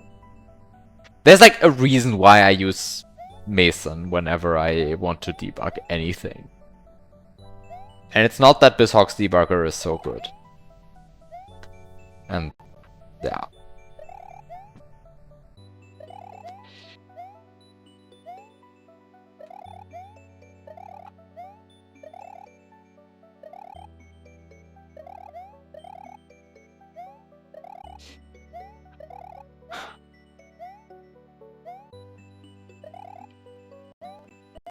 But like, what can I do?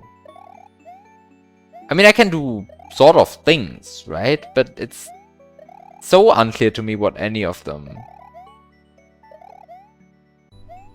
want to do. Like, it's just so unclear to me what I want to do at any point in this hack at this point. I mean, getting one exit was easy. You know, all of this is about the second exit, right? But somehow you can't just beat the second exit after you get the first exit. So yeah, the first exit basically doesn't count, I think. I mean, maybe the first exit is useful, but I have no idea how it would be. Like, the first exit just seems like it's useless. It's just kind of there to troll you.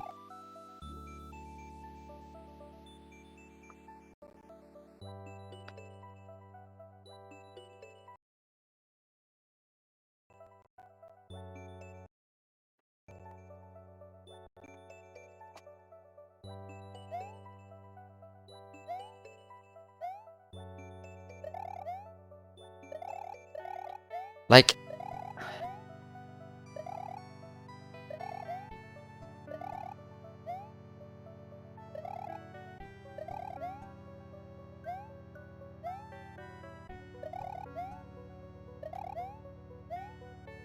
what am I doing here?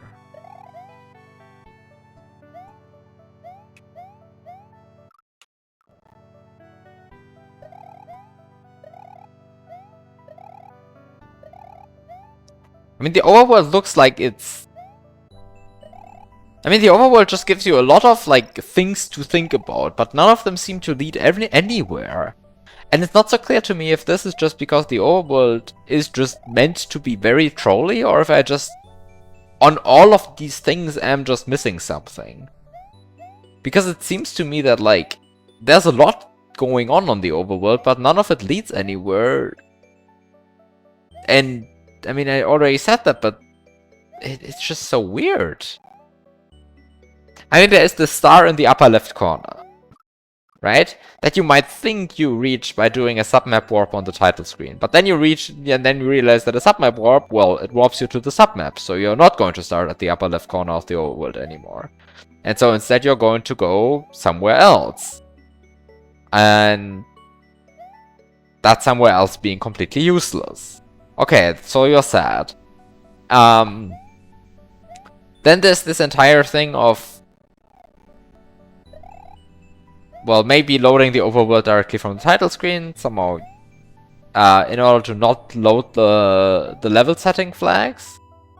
But then you run into the situation that you can't save the game anymore. And then there's this entire, like, shebang of weird events that mostly have the effect of making some area of the map impassable. And that's also just kind of annoying, right?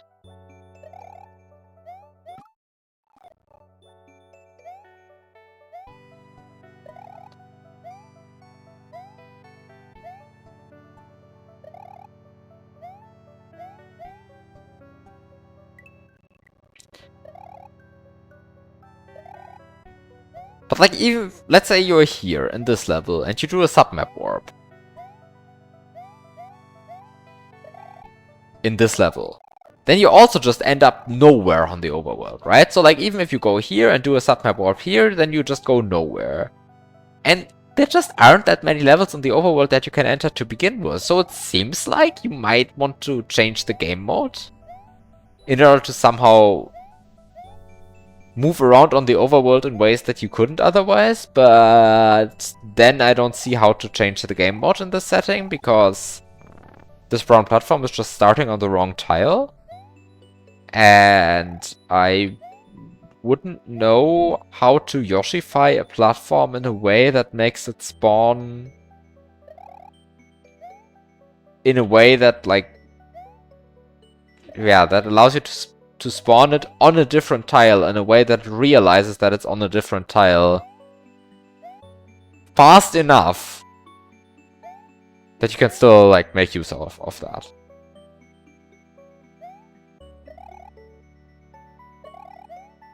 Because, like, at the end of the day, right? I mean, somehow all of this game mode changing stuff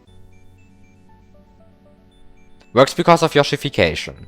But Yoshification is an extremely short-lived effect, right? Like, Yoshification Lasts for like 2 frames, and then it's over. Goodbye. No more Yoshification for you. Which is not a terrible lot.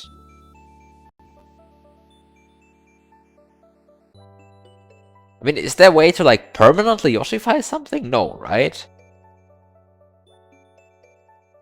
That's just not a thing. I forgot which one was the address for... which one was the address that made Yoshification possible?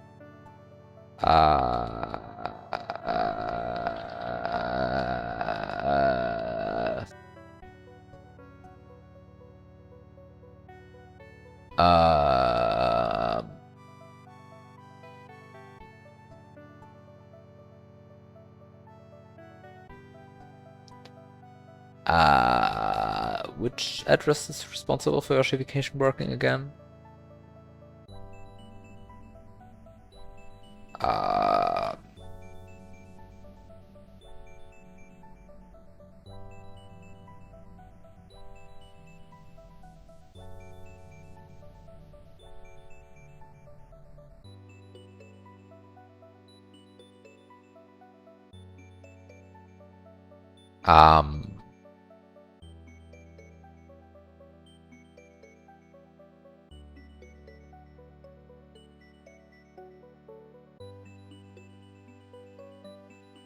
It's 18E2.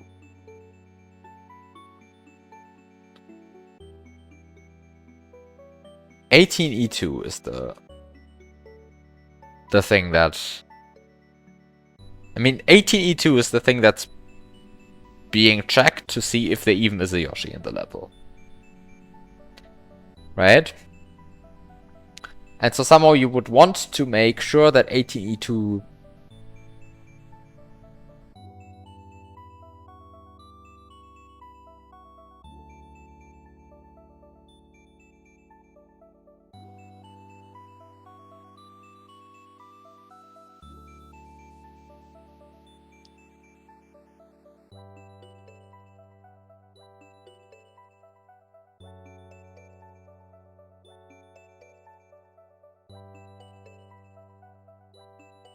Yeah, but it's just...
It's 18E2.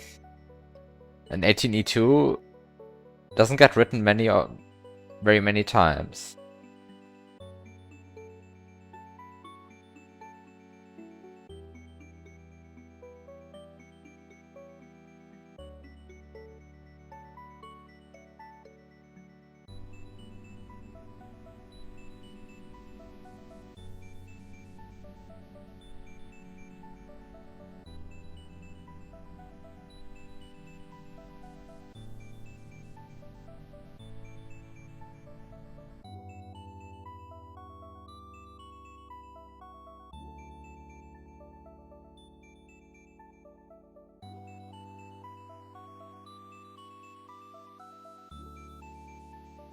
But 18E2 gets its value from 18DF. Anyway, the point is that Yoshification kind of only works because 18E2 is a bit slow to update. And you can't make it... I mean, somehow it's slow to update, but it doesn't take literally forever to update. Like at some point 18E2 will get updated with a new value and then the Yoshification is done. And this happens within 2 frames. And so...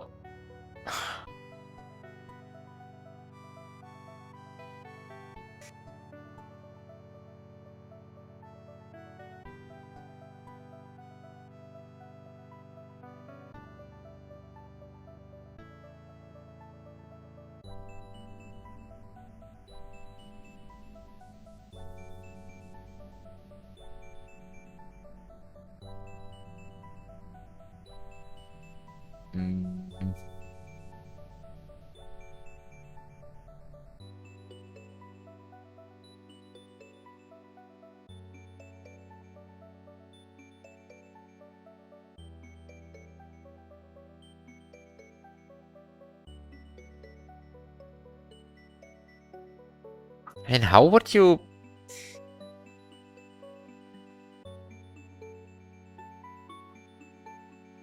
How would you change the line guided tile onto which the platform spawns?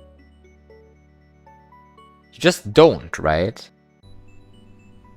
Like, you just don't change it. Or do you? Cause... which tile is this one? That's the useless tile, right? Yeah, that's the bad tile, in fact. I mean, I say useless, but somehow that's not the tile that you really want. Just double check that this is always the same tile. I think I've done this check a few times at this point.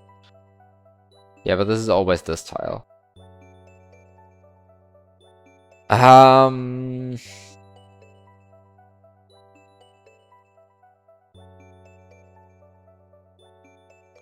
a good night, Dartsin. I think there's a very good chance that you're not going to miss anything, honestly.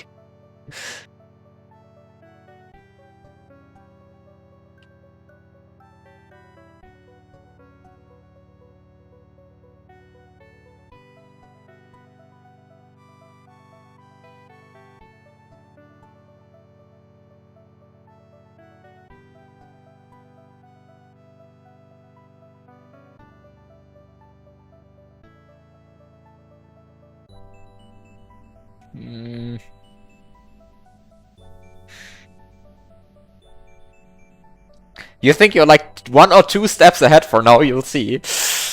We'll see. We'll see.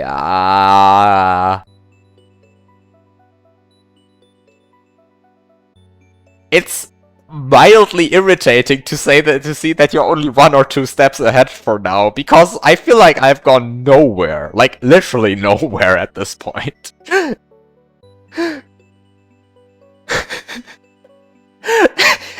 What? I know something that Dartsin doesn't?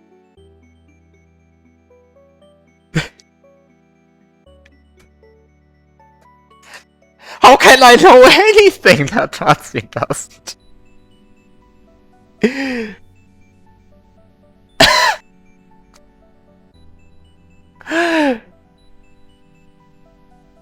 Oh no!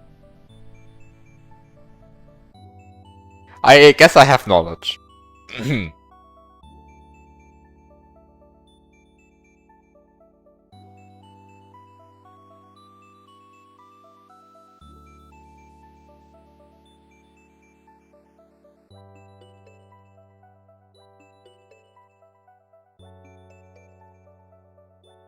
You still don't know how Tweaker corruption works.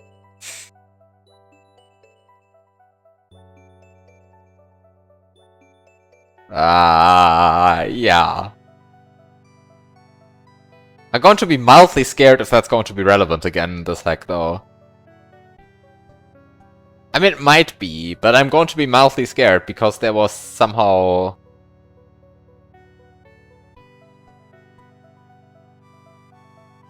There was just so much... So much stuff to, like, double check in the setup of the Tweaker corruption. It's like it's somewhat involved glitch. To be friendly. is somewhat involved.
What? I love OBS. I love OBS.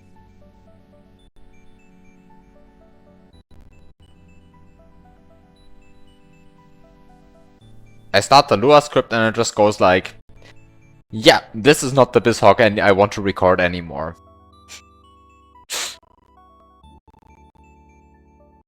Just need to like double check again and again that I'm like actually checking the correct addresses here. This is mildly frustrating that I have to check this again and again, but it's better to check again and again than to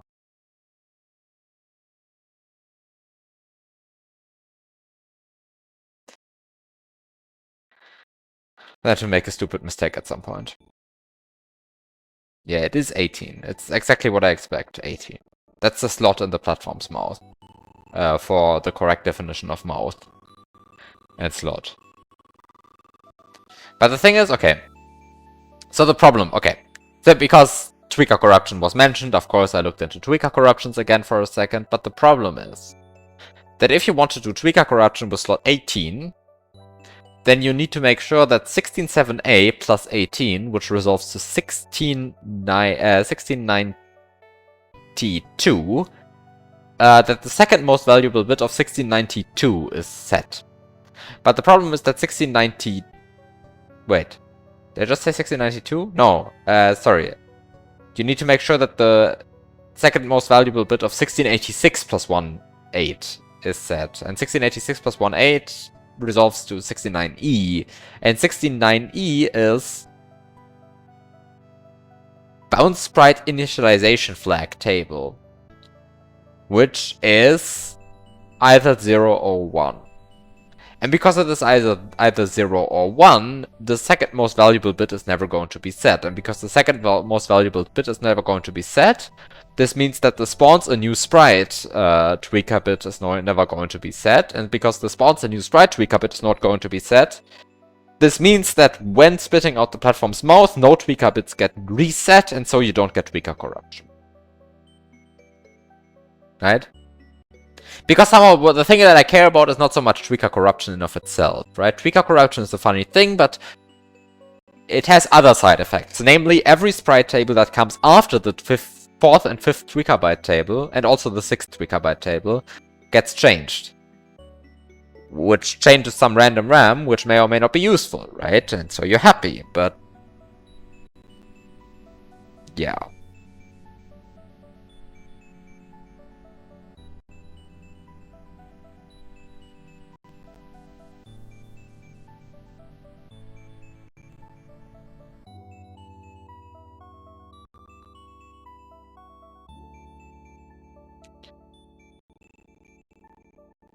But then the other thing is, I never figured out why there is so much stuff here, right? I mean, there's so much line guide line in this level.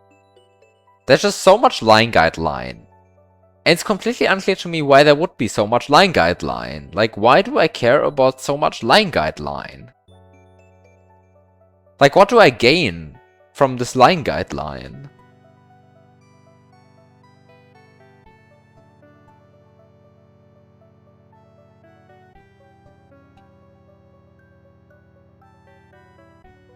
It's very mysterious to me. We just have line guides. Everywhere. There's lots of line guide. But...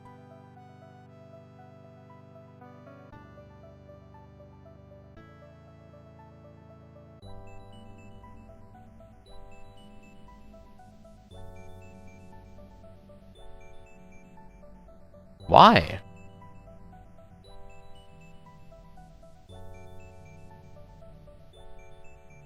Like, why is there so much line guide? What is it good for?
Okay, that was also what I expected, and I think I've already tested that as well, but...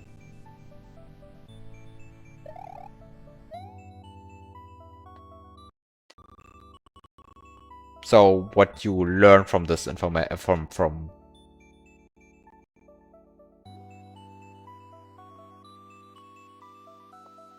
What you learn from this is that,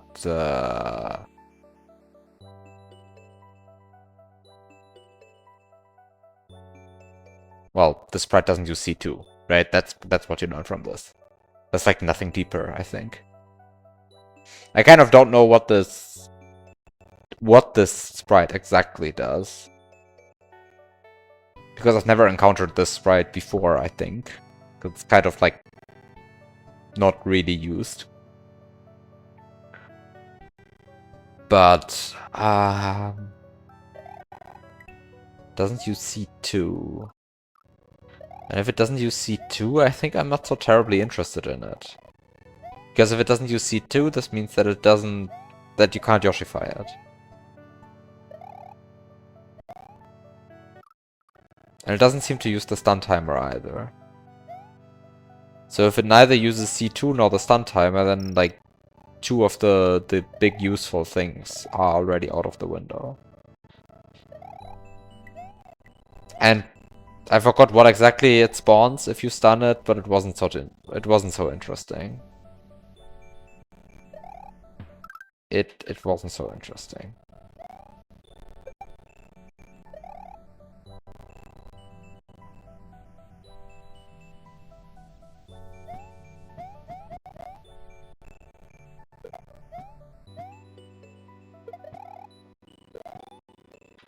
I love BizHawk lagging randomly. It's a very good emulator.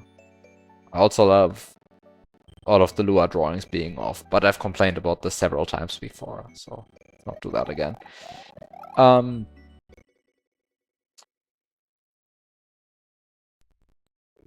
Wait, why does the overworld load so slowly? Is that normal? It's like overworld load time of...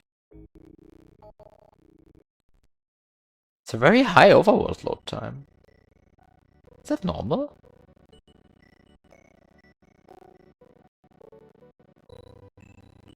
Is that normal? Like, how much does it load?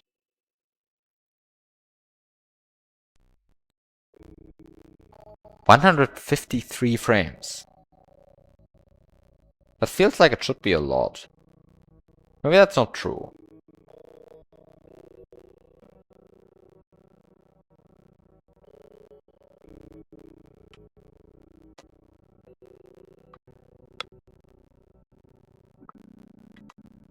Um...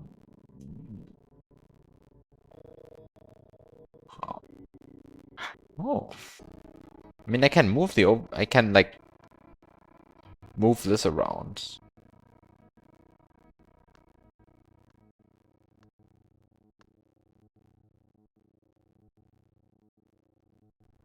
Unfortunately, you can't build whole parts of the overworld in map 16 like you can with the level. It's very sad.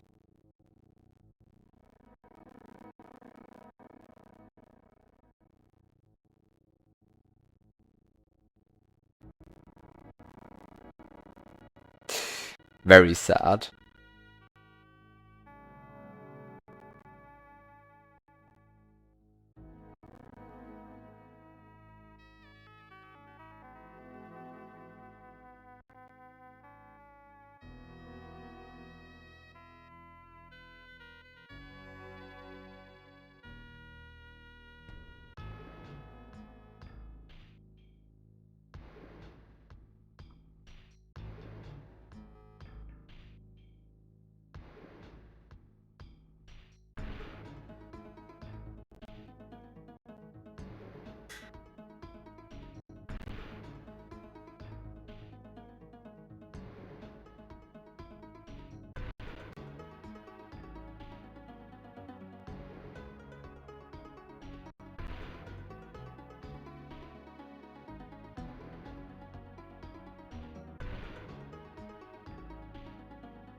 Like, there's a bunch of things I'm seeing staring at these levels, staring at this level and staring at some tables. There's a bunch of stuff where I think you can probably, through some mildly advanced trickery, get some tables to execute. Well, basically to index some pointer tables out of bounds. But indexing pointer tables out of bounds is basically ace, right? I mean, the moment you index a pointer table out of bounds, it's very likely you're going to jump into open bus.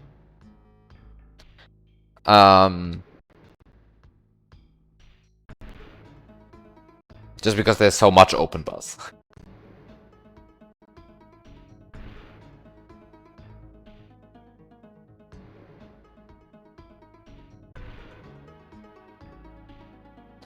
So I kind of don't want to look into anything like that more closely, because that seems like it will just be very annoying to set up, and if it works at all, it's going to just be ace. And I kind of don't want to do that, as I said, like, multiple times already.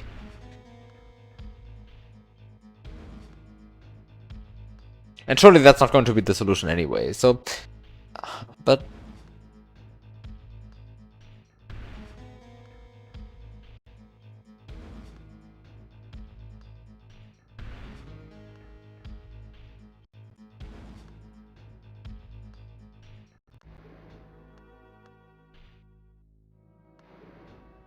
what is the actual point behind all of this? What?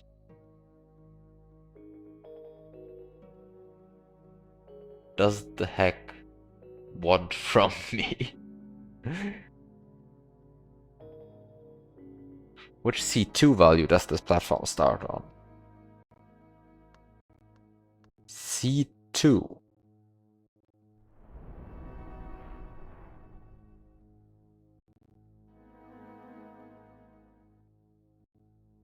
I want to assume you know what you're asking. I'm just going to answer the question. Give me a second. Even though I don't really know why you would want that question be answered.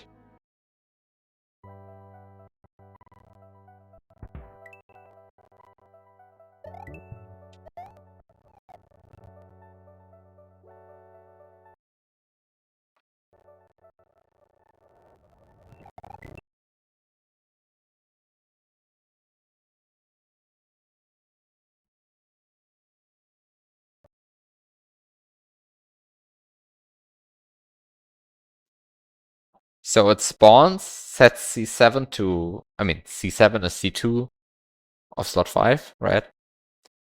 It's this address. Just... So it spawns and sets it to 0. Initialization is done, it gets set to 1. And then it just stays 1.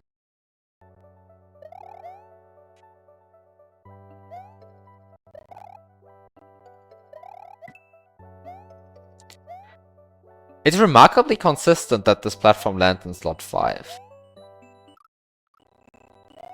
And of course it's a 3-screen puzzle, so somehow you can, as a creator, influence the slots quite well, but still.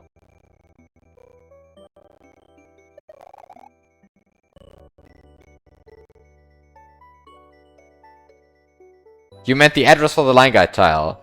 Ah, 18 hexadecimal.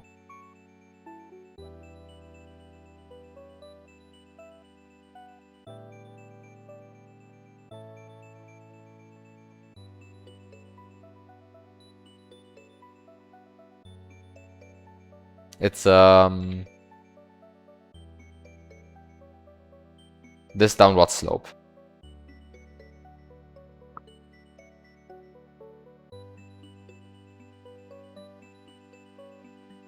I guess you could try to, like, remove this downward slope. Make it spawn on this. Not so clear to me if that would work at all, or if it would just fail to catch anything and just hover in and just like fall down.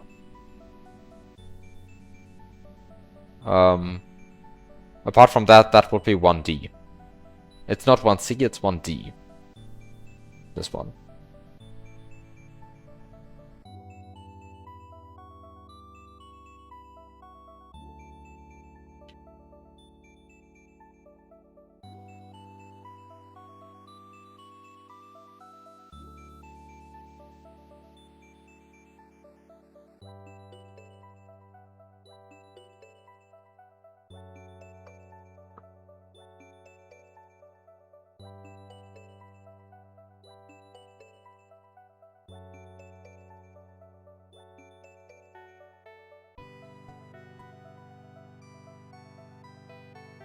You could try it. That's true. It's also clear to me how interesting that is, but I guess I can try it. Just need to figure out which tile this is. Does my magic tell me? No, it doesn't. No, it does. No, it doesn't. 7, 6.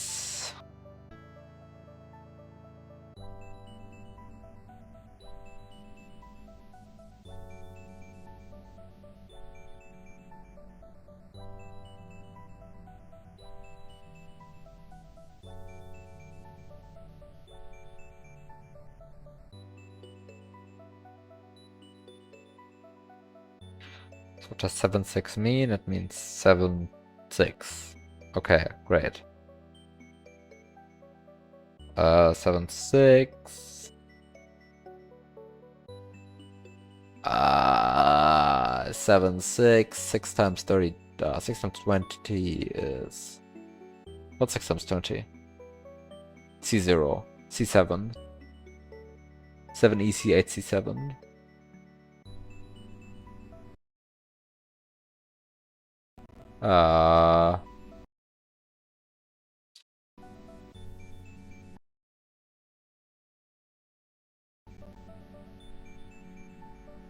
I don't like what I see here. It says 92. Why does it say 92? Shouldn't say 92. Wait, why does it say 92? Am I stupid?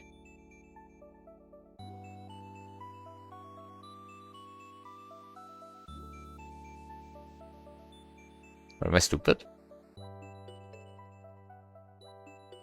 What am I looking at? C8, C7. Why did I say 92? Where did I go wrong in my calculation of where this is? Oh. Oops. Never mind.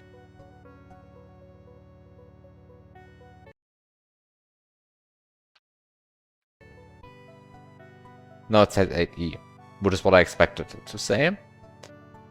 So let's poke 25.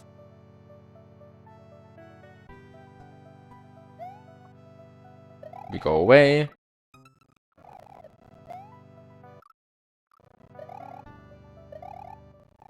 And the platform now spawns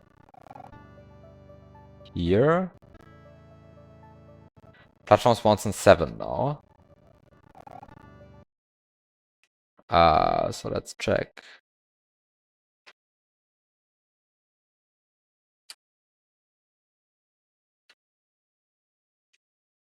This, okay, it gets set to 1 still. And then... Yeah, you can set it to 1D.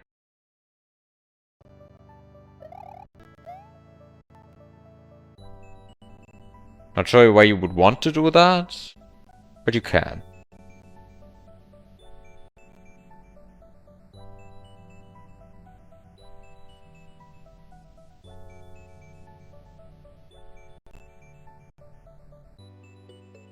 Also, I mean, this presumes that I am somehow able to remove this blind guide tile. This one. I mean, the one that's not here anymore.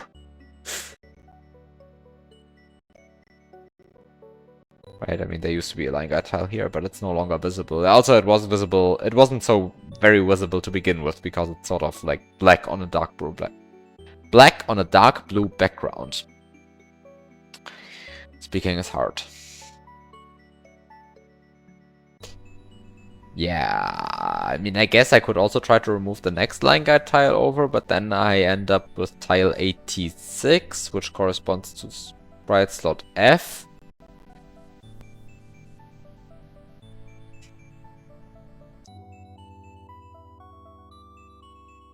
Which allows me to corrupt C2 of slot 3.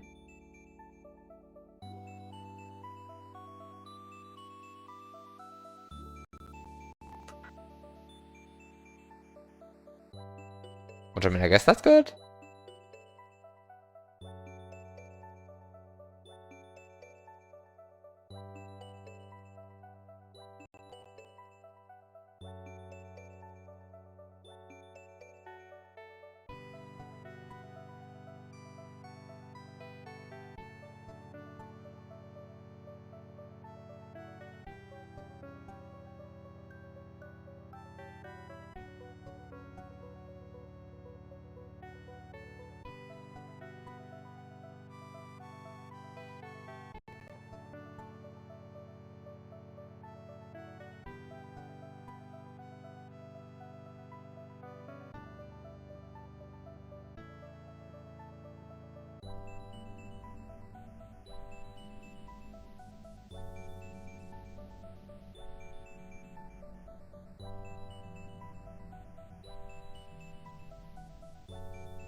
Hmm.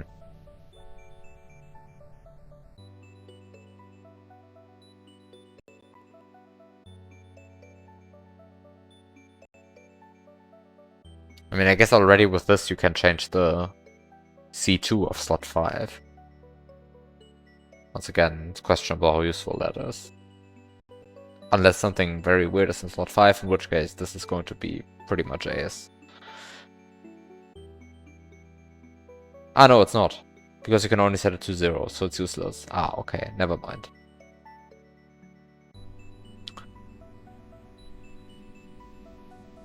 But with this line guide tile, no, this line guide tile here, should maybe just show it in a magic. This line guide tile here. This line guide tile here, you can set C2 to non-zero values, so that's strong, I guess. But then you would have to remove both of these tiles and then trust that the platform still goes there. So I guess that's another thing I can just try out. Also, it's mildly questionable how useful this actually is, but let's just double check once again. Ah, now the platform goes here instead.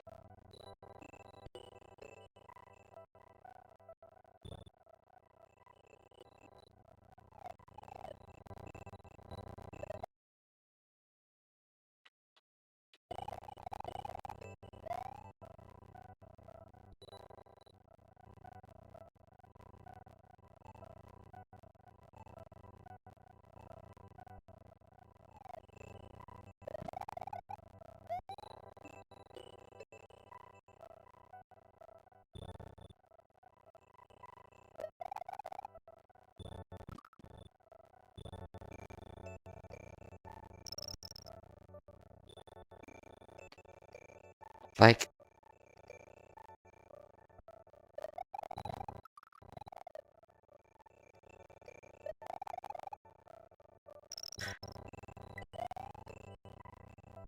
why do I care about this platform going anywhere?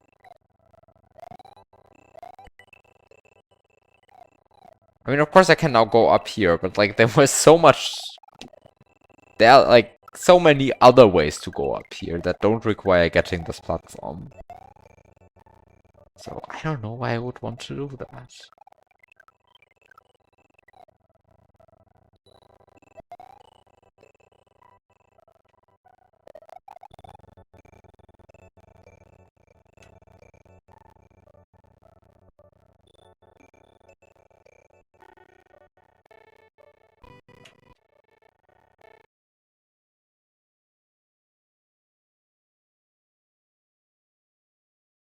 What's going on here?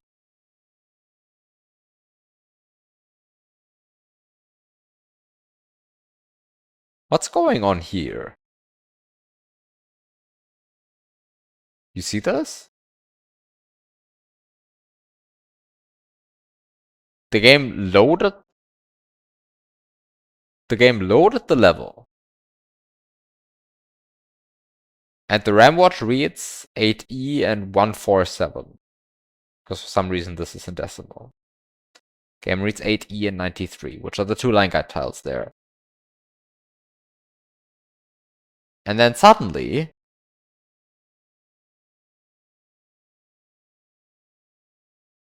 on one frame, the values change. And then immediately, well, not immediately, but 2 frames later, the values reset. What's going on there? I actually don't know. I mean, I know it's lag frames, but somehow... No, those are not sprite tables. Those are map 16 low bytes.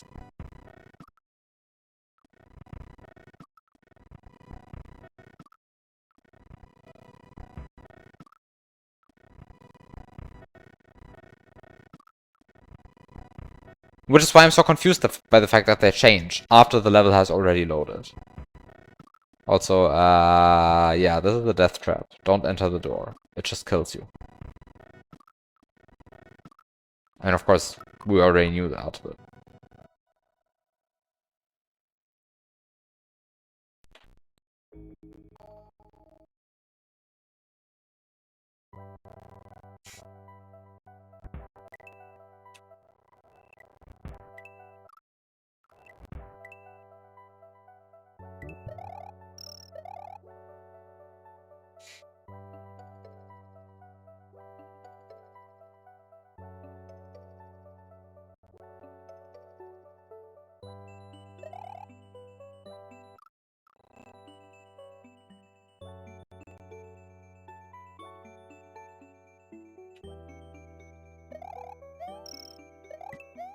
I am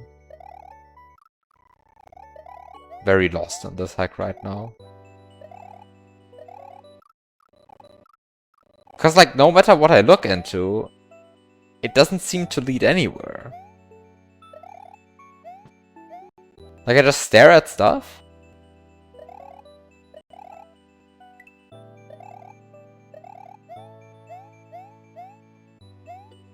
And the conclusion always seems to be, doesn't help.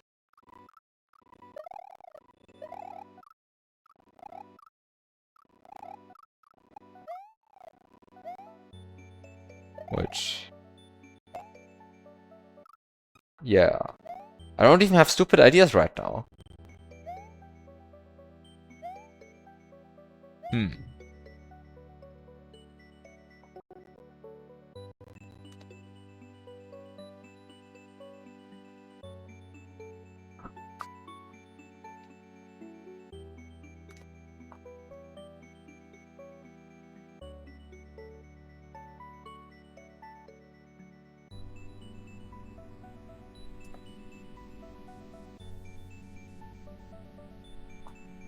The other thing that's like super worrying to me is the fact that I haven't figured out anything about these secondary entrances. We have 3 secondary entrances here.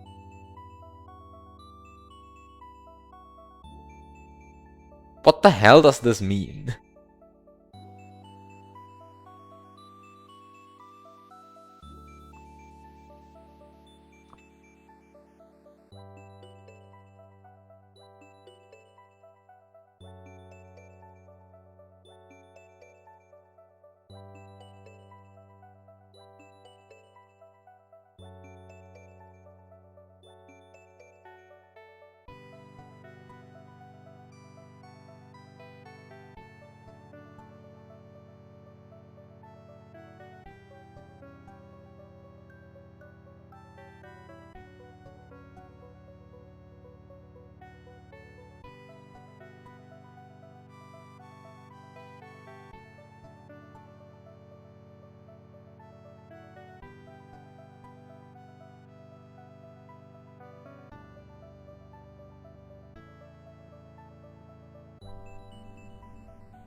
Like, we have these 3 secondary entrances, right? I mean, there's the third one.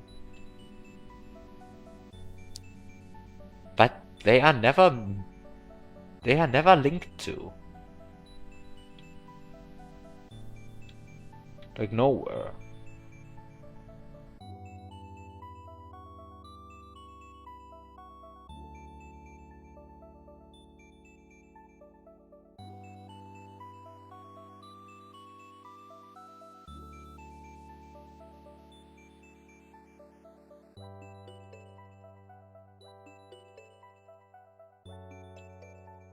This one doesn't seem particularly good.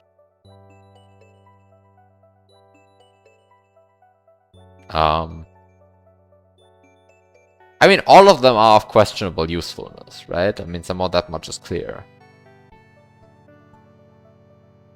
But are they just here to annoy me? To confuse me? Or are they here for, like, an actual reason?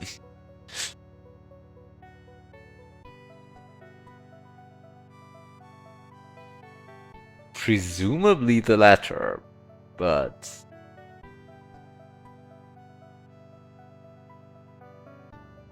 Of course, it could just also be that Magikey is just trolling with these. Or maybe they're just a reference to something. Like, this is a reference to something. What do I know?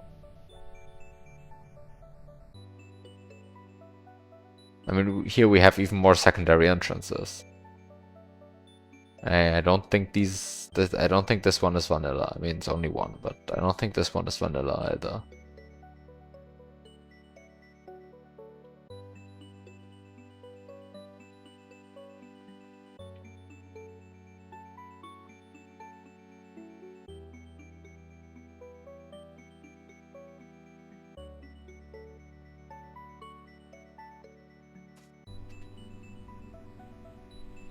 On the other hand, some of them are just vanilla. I mean, of course, I have checked, like, which ones are vanilla at some point. I know, this one might actually be vanilla, the one in level 1. Because level 1 is Vanilla Secret, right? And Vanilla Secret... Does Vanilla Secret normally have...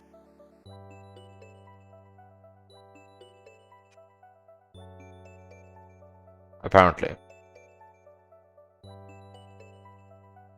This pipe is exit enabled. Okay. So let's just check which secondary entrances exist in the vanilla game.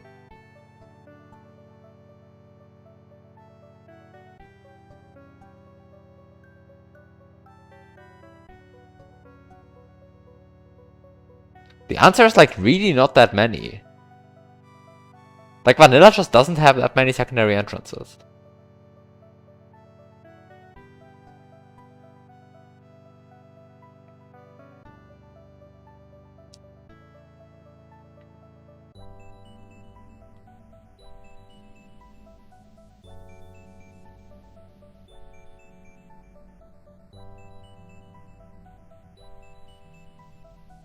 In fact, it seems to have exactly 31. 31 secondary entrances in the entirety of vanilla. Let's just say I have... I think I have a hack with like 3 times that, and it's... yeah.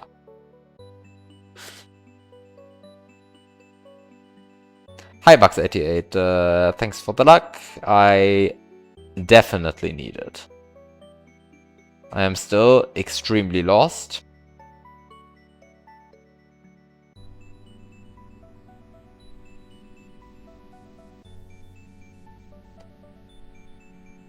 And despite this, Dartsein claims that he's only 1 or 2 steps ahead. Which is mildly concerning. I'm like so lost, and like the messages I get are they suggest that I know something, but I don't know anything. It feels like. Has the disassembly been out yet? Yes, there has been like 1.5 hours of disassembly reading at the beginning, and the conclusion was, I mean, somehow what I investigated.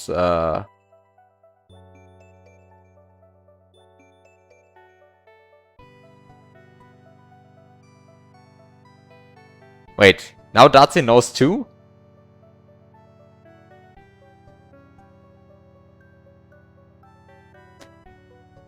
Okay. But if Darcy now knows too, this means that I at least knew something. Which is still more than I'm willing to admit.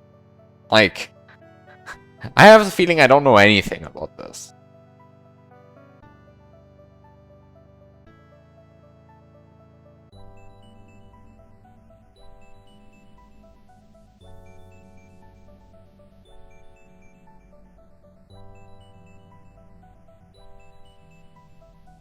It's clearly something I forgot.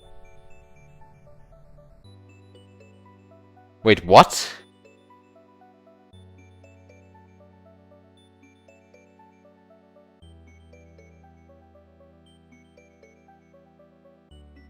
Why are Magikey comments even less helpful than Biop hints?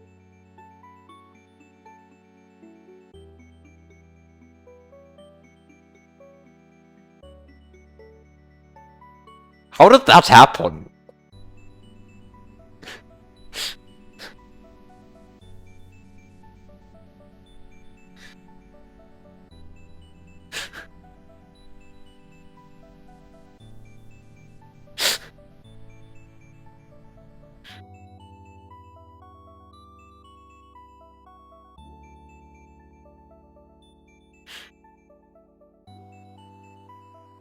You finally confirmed one of your ideas. Result, it does not work.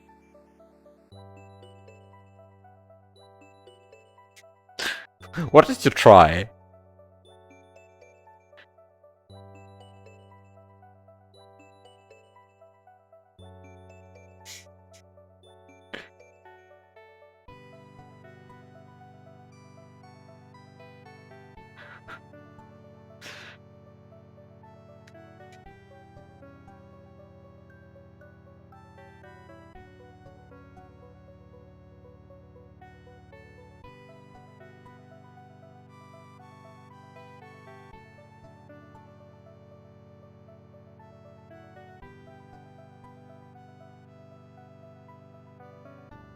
I wanted to see if 1DE9 still overflow still increased the exit count.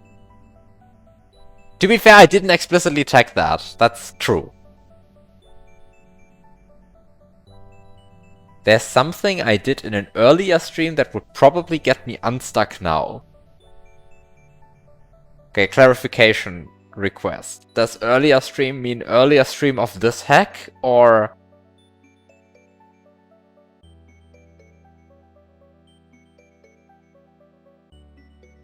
of this hack? Huh. What did I do in this hack? I don't even know what I did in this hack.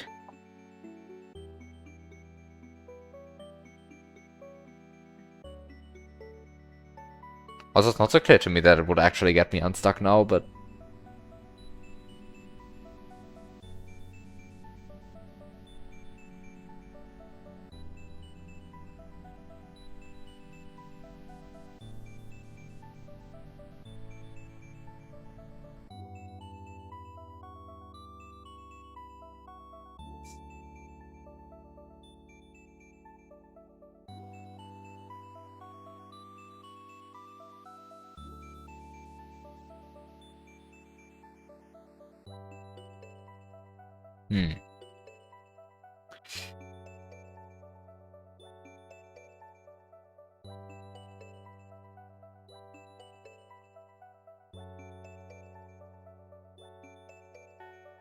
What did I even do?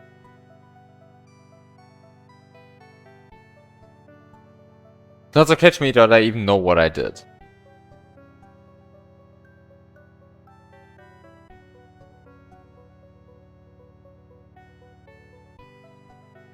I mean, I got all Yoshi coins.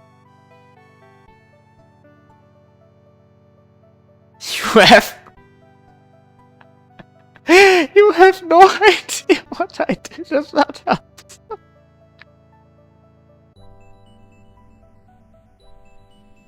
Thank you. Helps a lot.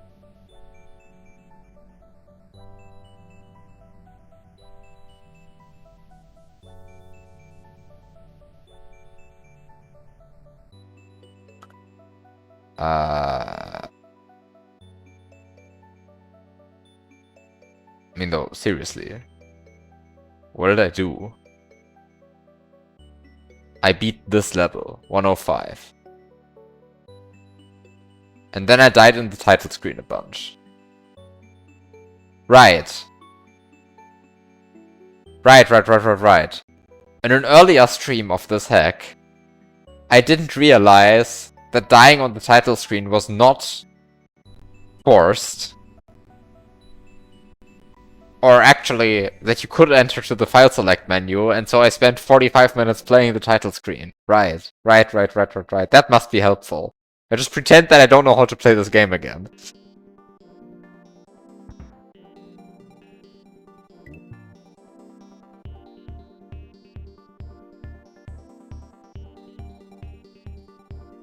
Like, wow.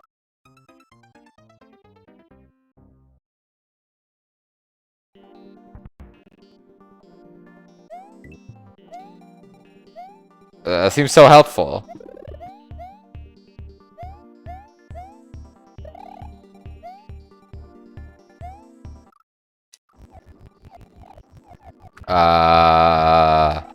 Right.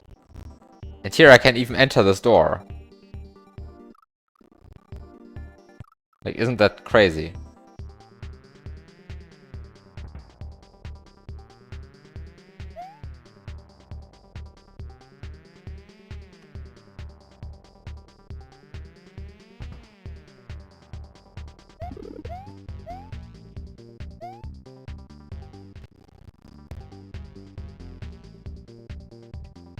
Zero 109 is only initialized on save select.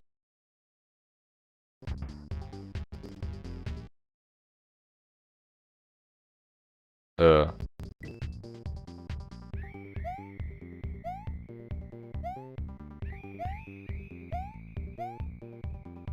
I stupid? Why is that relevant, like, at all?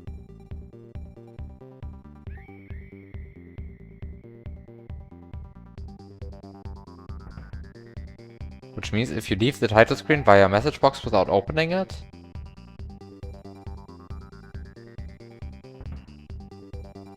it's uninitialized.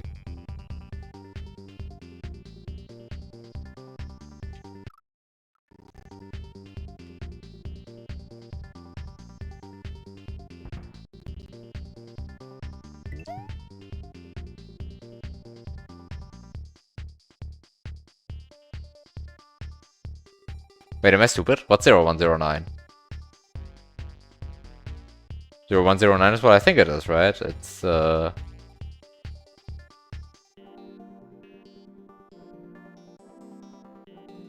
when set to a non-zero value, the overworld loading routine is overridden by loading a level value. Do you mean 010A? Ah, you mean 010A. Yeah, of course, because the part of the... because basically the game doesn't clear the RAM that's in the stack. And so 010A is technically part of the stack, because it's like, I mean the 256 bytes part. I mean, it treats the stack as 256 bytes, and it doesn't initialize those ever. And so, yeah.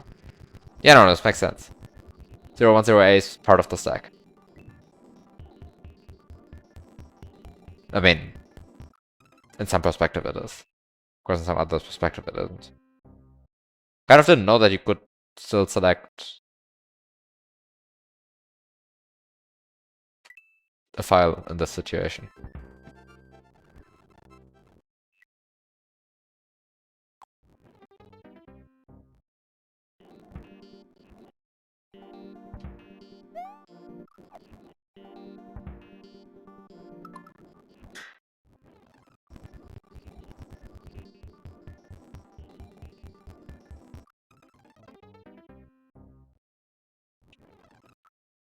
Is there like a frame where you can file select and get negative lives? Probably not.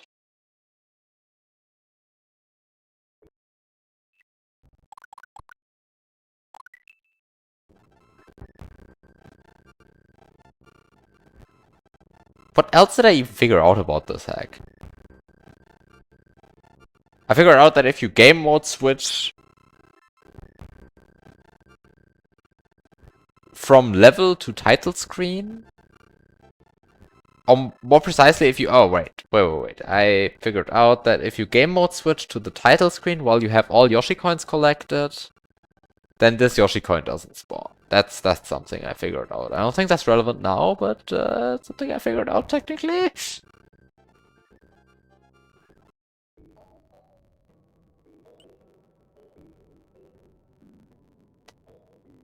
Um,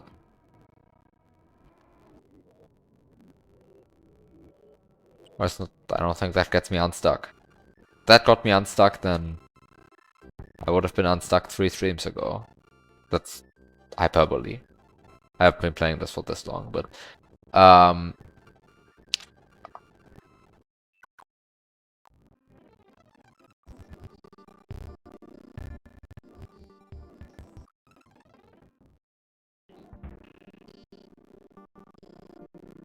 and right now I have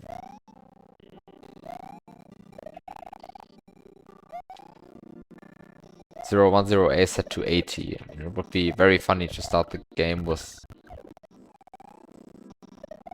in save slot 80, but yeah.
Very sure this was useless. But I forgot what happens. Right.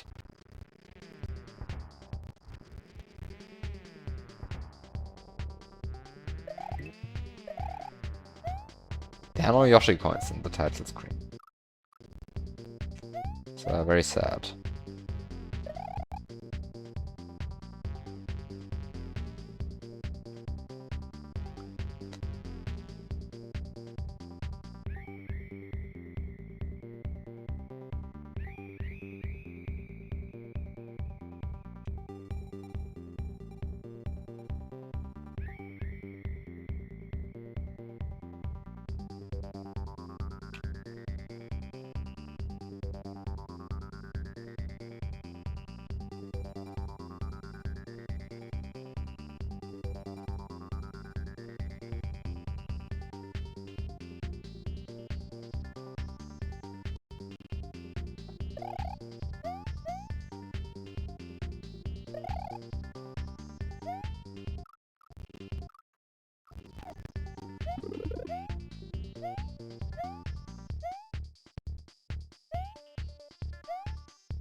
Okay, I mean, maybe I'm just completely stupid, and Magikey is correct, and I did something in a previous stream that would get me unstuck right now.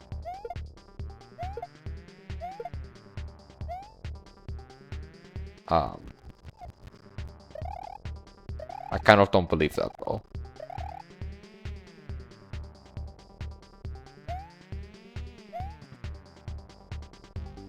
It feels like I didn't do anything useful yet.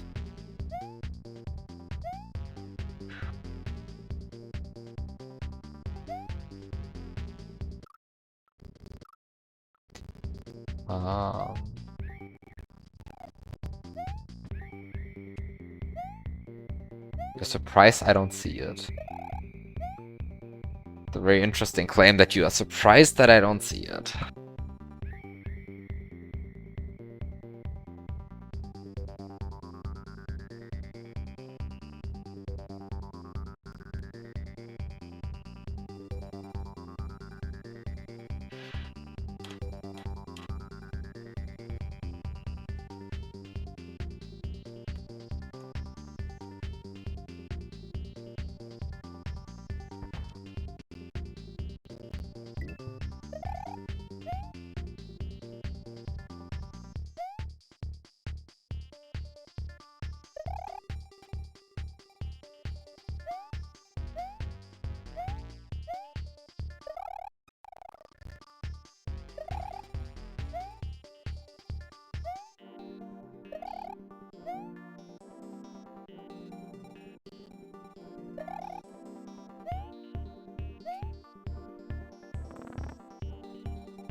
Okay, but now I'm irritated, because now you seem to suggest that getting to level 6 would unstuck me somehow.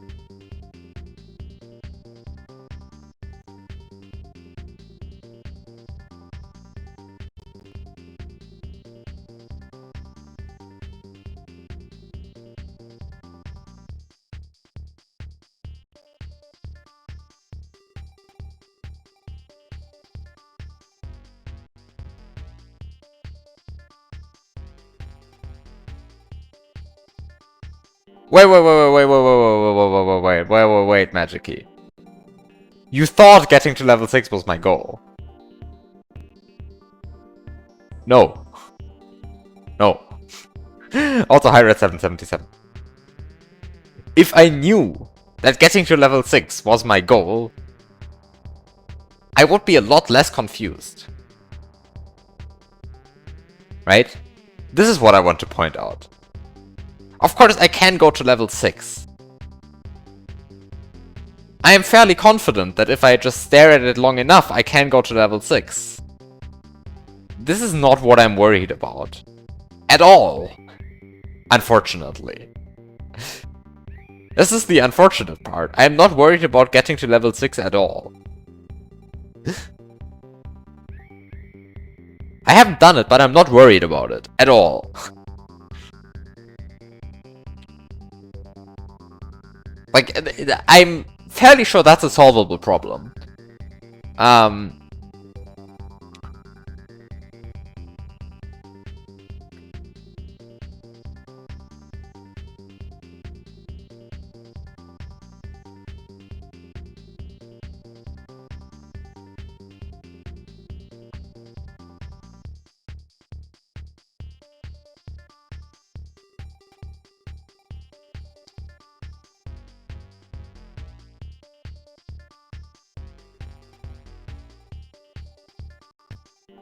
Actually, I forgot what happened in that scenario, though. I mean, I'm pretty sure it wasn't anything useful, but I forgot what happened. Probably I forgot because it was boring, but... What? Ah! Activate cheats. Cheats. Go away.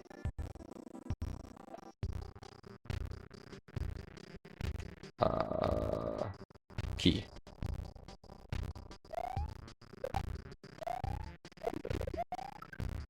I really forgot what happens if you go to the Yoshi Wing stage in the intro level.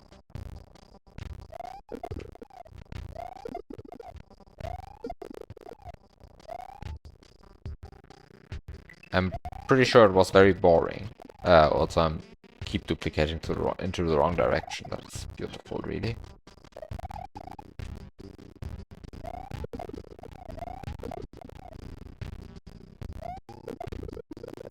Yeah, I'm pretty sure that was very boring, but...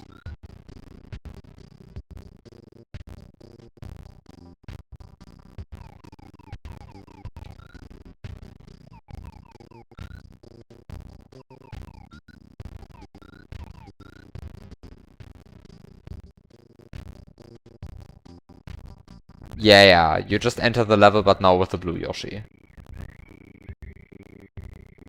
Which, I mean, pretty cool, right? I mean, I sure like having a blue Yoshi. Yeah, it was boring. That's why I don't remember. Because it was very boring. I guess there's one Yoshi coin now here.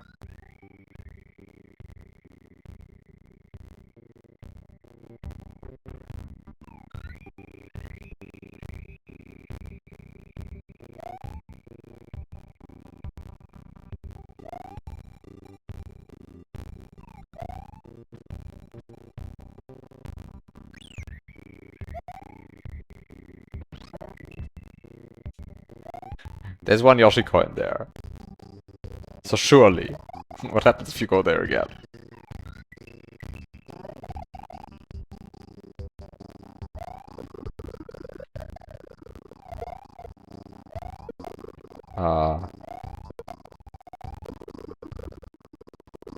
I'm fairly sure you just get your first Yoshi coin again, because there was beating a level in between this.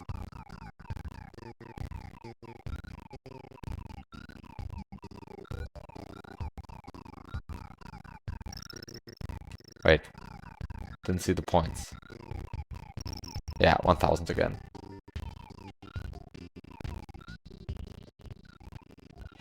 And there's unfortunately only one Yoshi coin up here. Which is a bit sad. So only one Yoshi coin.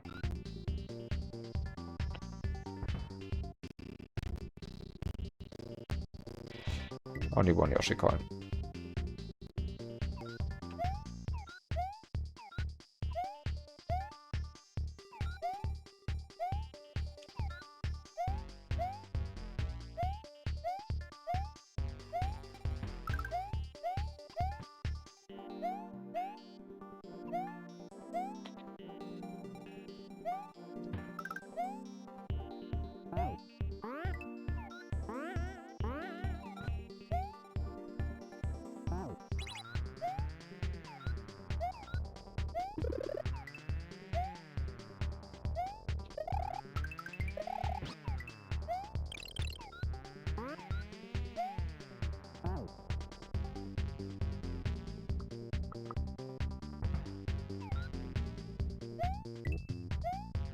No, but somehow... Why would I want to go to level 6? I mean, that's the actual question, right? I mean, what do I gain from going to level 6? I mean, of course, that's one of the problems I haven't, like, actually solved yet, but somehow...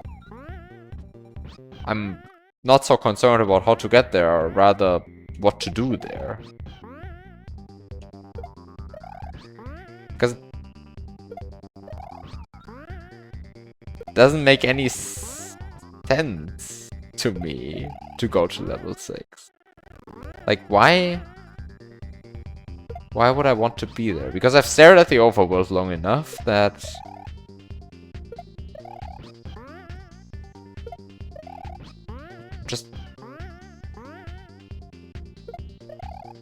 not that convinced that going there is useful.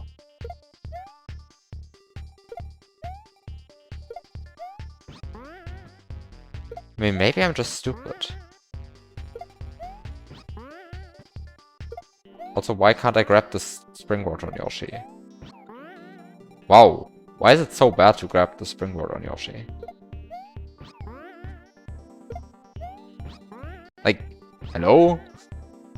Completely useless, but like... I mean, I'm aware it's in a bad slot, right? So it's frame perfect. And normally it's a 2-frame window, but... Ah!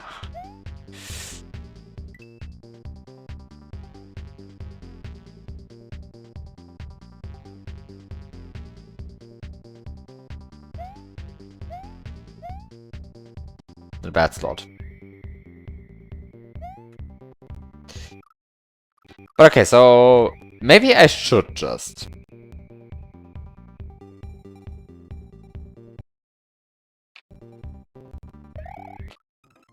double check that going to level 6 is actually...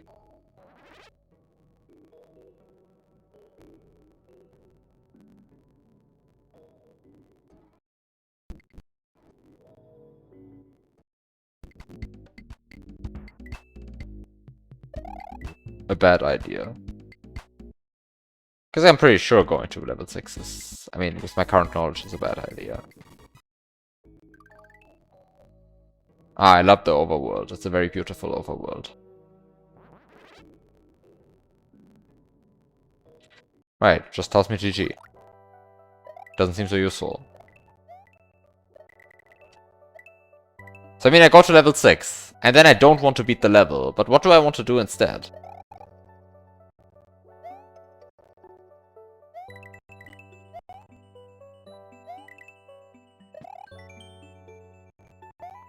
Because this is only one exit, so...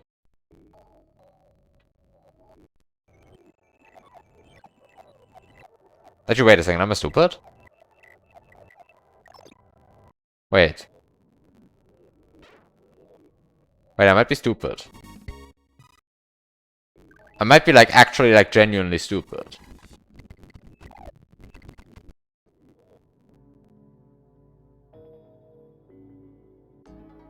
If you could somehow legitimately enter this state. Which, to be completely honest, I have no idea how to legitimately enter this state. Right? But let's assume for a second I could legitimately enter this state.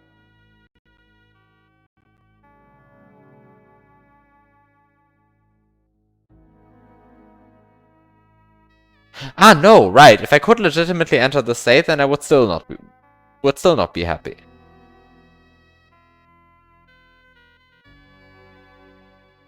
Right, that's the problem. Exactly, that's the problem. If I could legitimately enter this state, then I would not be happy still. Because I could get 2 exits, but I wouldn't know how to save them.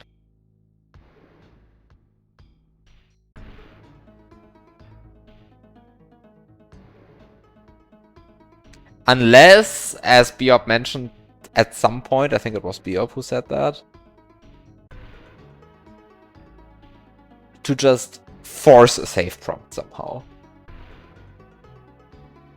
Like, do something completely crazy and then just force a save prompt that way. The problem with that I have no idea how you would do that. Okay. Of course, I don't know how to do lots of things, but I have ideas that they might be possible, of course.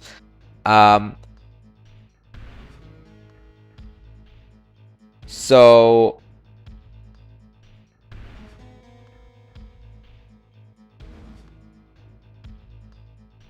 if only there was a way to get here without messing up the file Magikey, I don't think you realize that the problem is not that the file is messed up.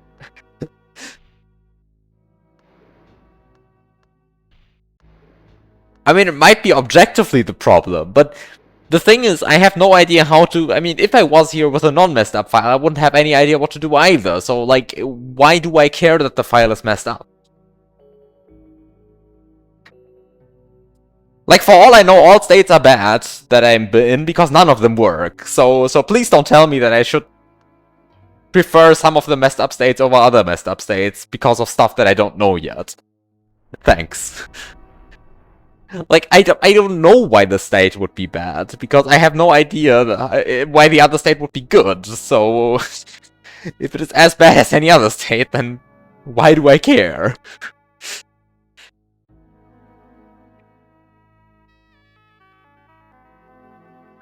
Like, this state of the game is exactly as good as any other state of the game, because I know exactly as many solutions to this state of the game as to any other state, namely 0. Okay? And as long as I don't know which state of the game to solve, I have a problem. And that problem is not going to be fixed by going to level 6 in any other way. Because I have no reason to go to level 6 in any other way. Because I wouldn't know what to do there either. Just as I don't know what to do here.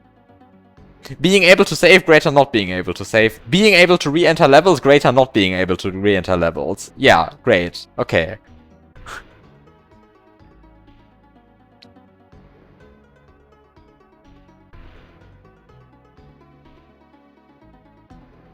Well, no, because you can't say...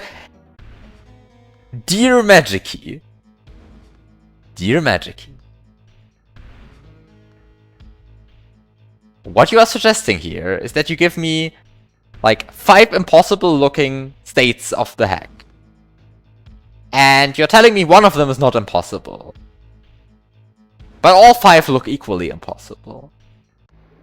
So on one of the 5 states I can do magic. How am I supposed to a priori tell on which of these 5 states I can do which magic? Because spoiler alerts, as of my current knowledge, conjuring up a save prompt out of thin air is just as easy or just as hard as anything else you want from me. So please, dear Magikey, stop pretending I'm supposed to know what's possible and what's not. If I knew what was possible in this hack, I would have been done 2 weeks ago. Thanks.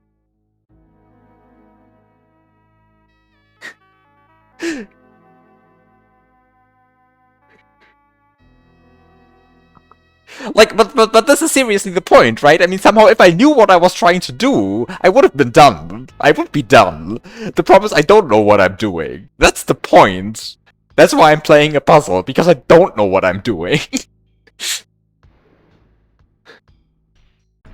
Like, if I knew what I was trying to do, then that would, like, tremendously help. But I don't.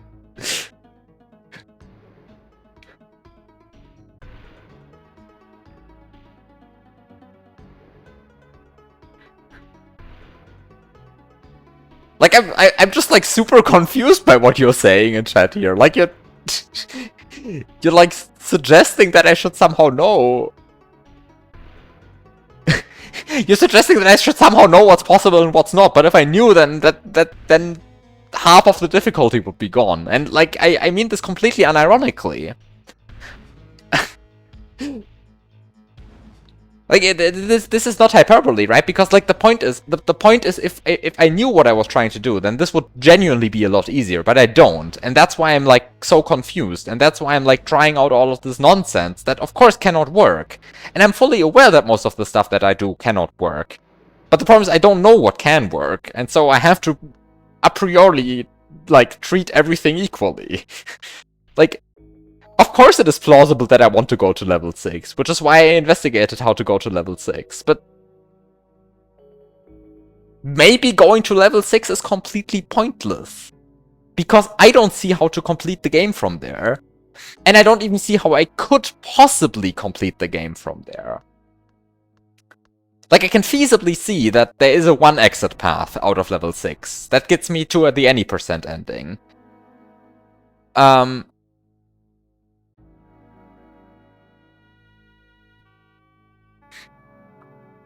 But I don't want the any % ending. I already know a way how to get to the any % ending, and it's very unclear to me why going to the any % ending via level 6 would teach me anything.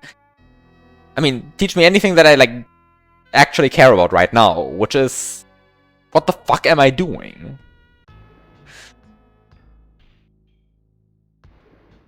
Because, like, of course, I mean, of course you can ask me, like, oh yeah, how do you beat the secret exit in this? And I will just right up tell you, I have no fucking clue, right?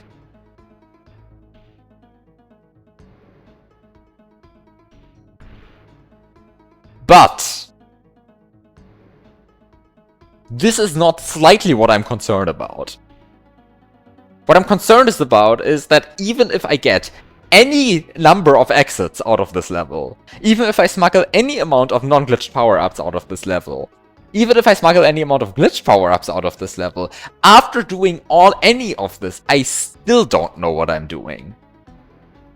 So, like, I don't even begin to know how to solve this level because I don't know what I am trying to achieve. Of course, I can do a list of everything I could achieve in here, and at some point I will list the correct thing, assuming the hack is solvable. But that's questionable. Because there's a lot of stuff you can do in here. Most of it is useless. But how am I supposed to tell the useful things from the useless things apart if I don't even know what my goal is? Have you actually confirmed the submap warp thing in 105? Wait. Have you confirmed the submap warp thing in 105?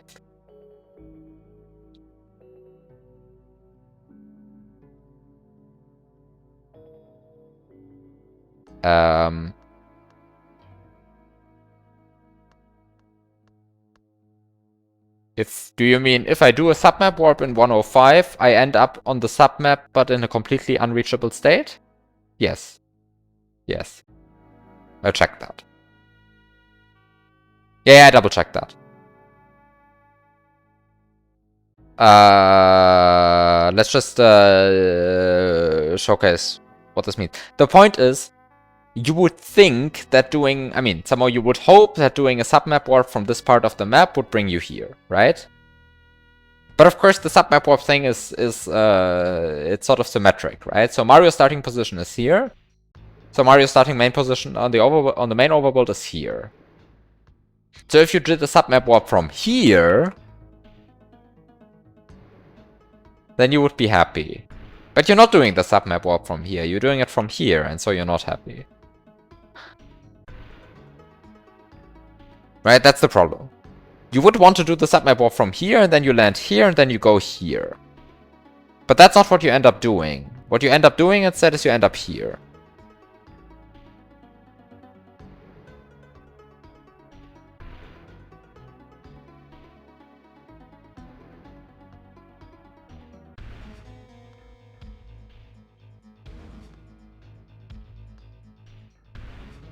And because you'd end up doing the submap warp from here, you don't end up here, but rather you don't end up here, but rather you end up, well,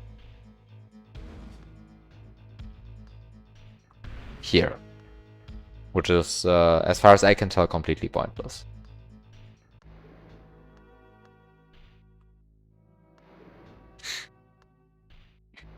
Right, just that as the discussion.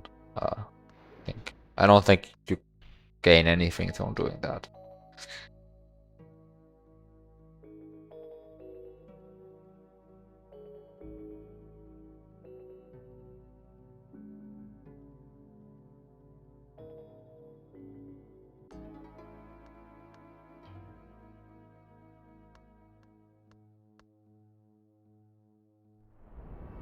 And like, unless I'm completely stupid, that is what happens.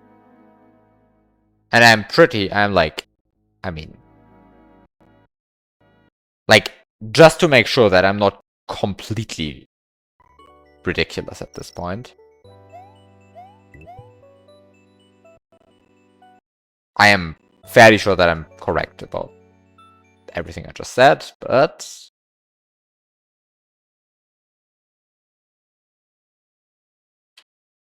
you know, you should sometimes triple check, especially if you don't know what you're doing.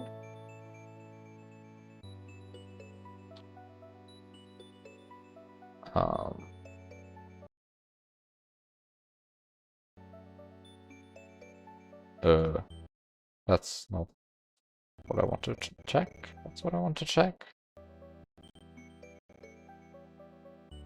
Um,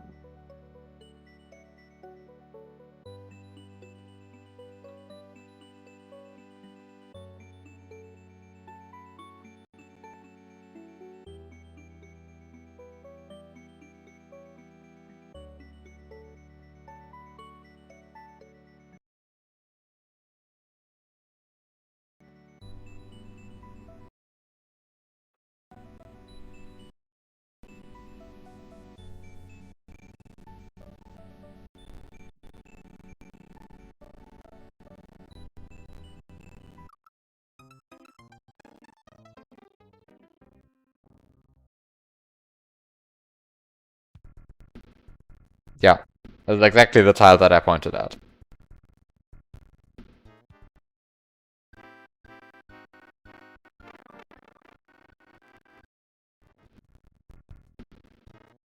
And now I'm just kind of stuck here.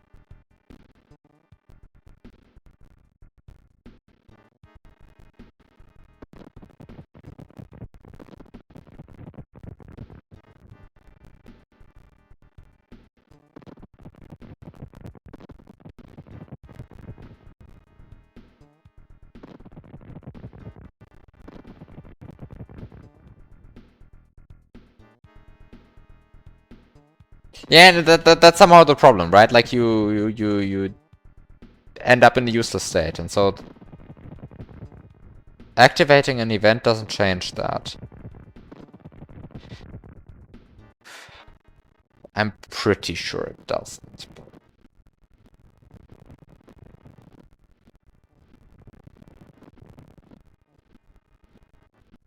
But like...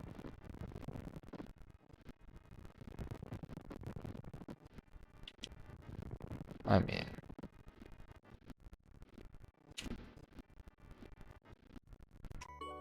Probably faster to just like...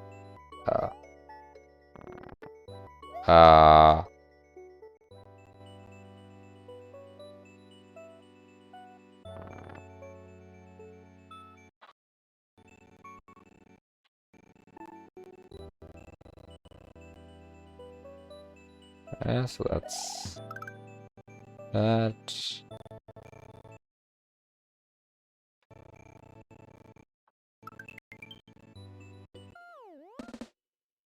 So that's an event.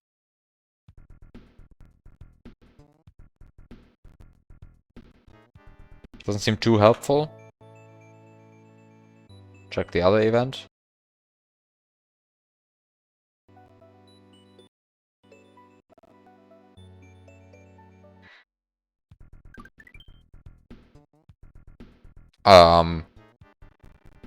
I mean, that wasn't nothing?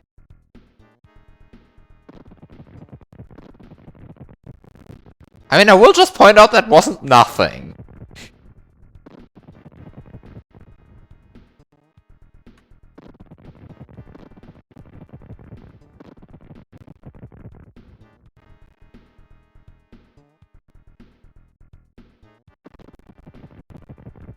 No, I can't move.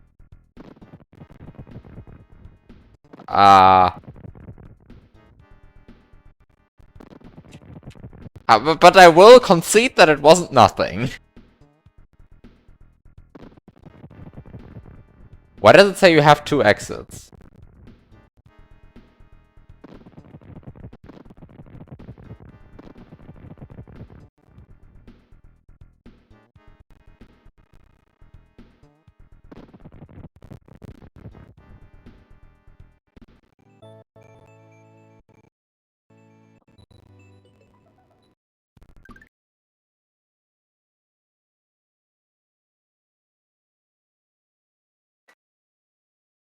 What?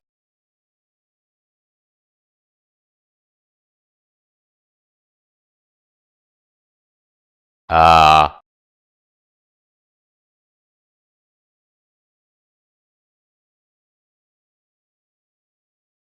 might be a result of a bunch of cheat codes I used. I think that's the result of a bunch of cheat codes I used.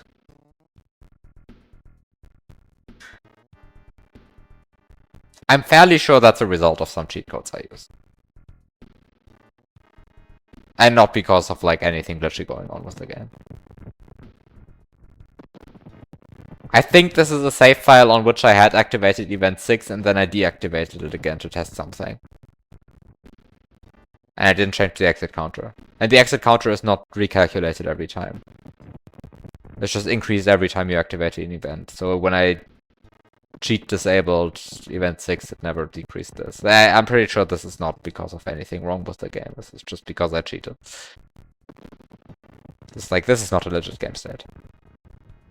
But that shouldn't matter for what I'm testing right now, so I don't care.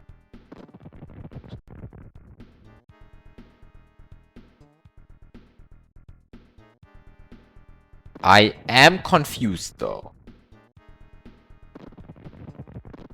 Where did I activate event 0 or event 1? Why did that activate event 1? Am I stupid?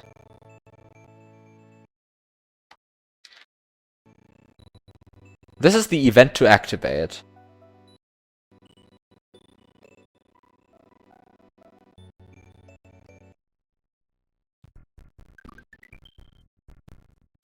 What?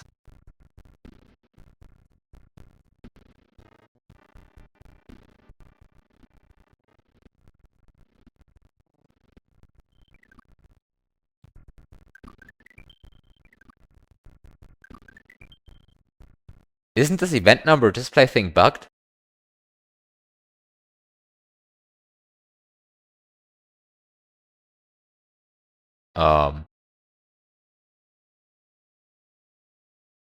Yes, it is. Wait, what?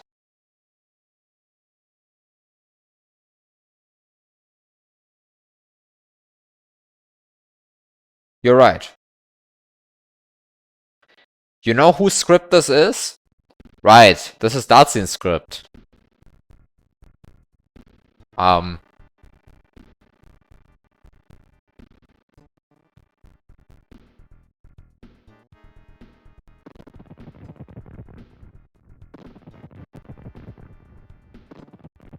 Sure, but the other script does lots of bullshit.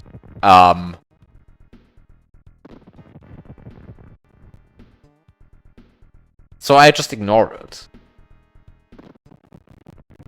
But this is ridiculous.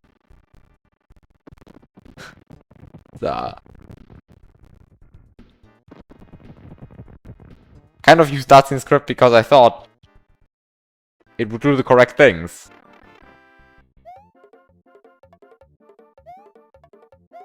That's not entirely true. I just used Dartzin's script because I kind of didn't know what script to use. So I figured I might as well use this one. Because it is used by at least one other person. Which means it must be good, right?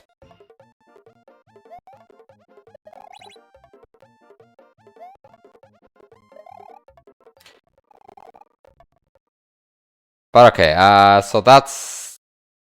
So it activates event 6, which is exactly what I expect, because... Yeah.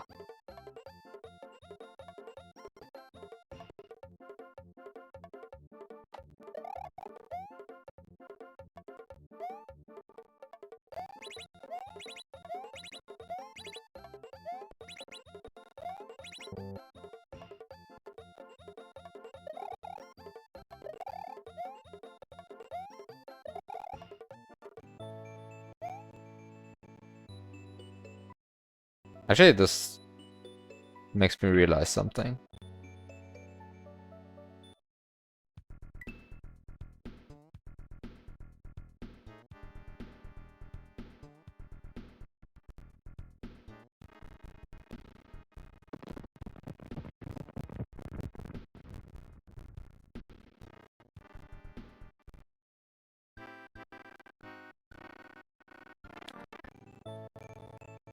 Huh.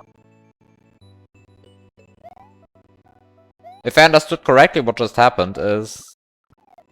if I understood correctly what just happened, then...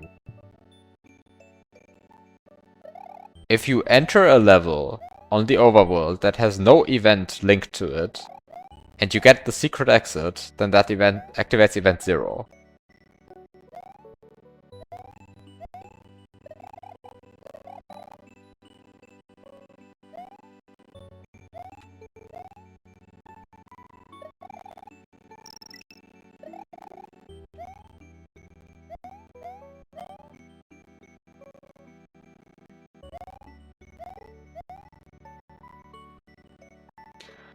And the point is that why this works is because you have this address 1DEA, or the reason why this happens is that you have this address 1DEA, which is which event gets activated once you return to the overworld. And on a level that doesn't have any event bound to it, apparently it gets set to -1.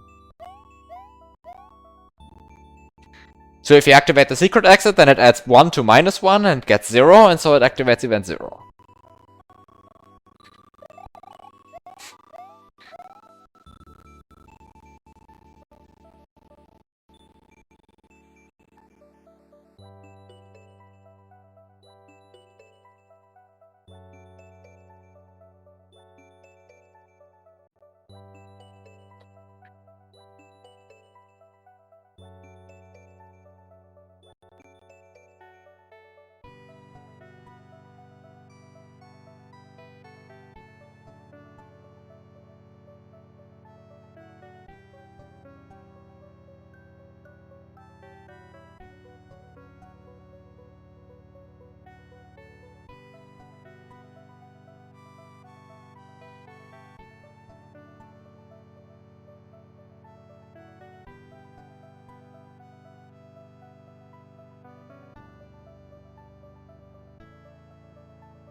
As an aside, what happens if you have a level whose event to activate is set to 77 and then you get a secret exit in there?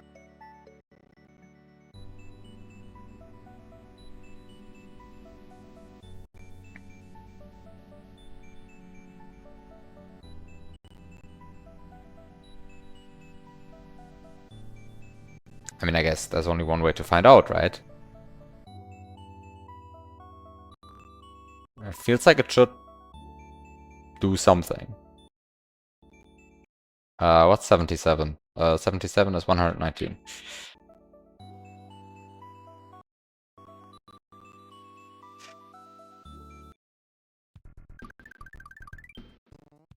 Ah. Right, event 78. Right. I remember hearing about that.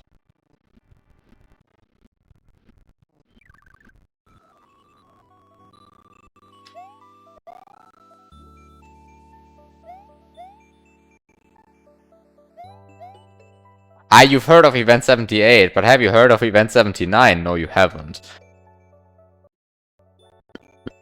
Probably just the same thing.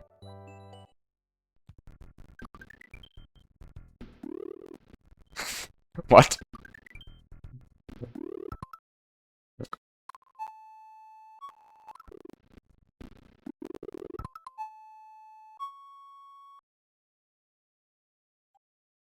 Exciting. My favorite event.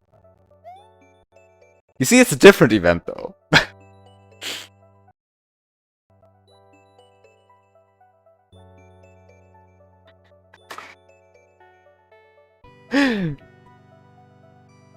I triggered event 79. Yeah. Probably now I moved, and so now I get into a different event 79.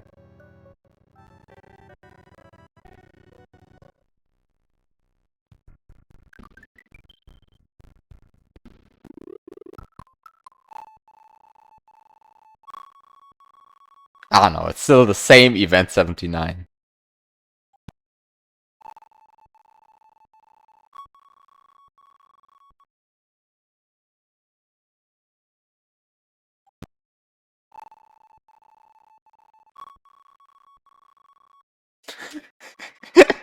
It's a very good event. I like this one.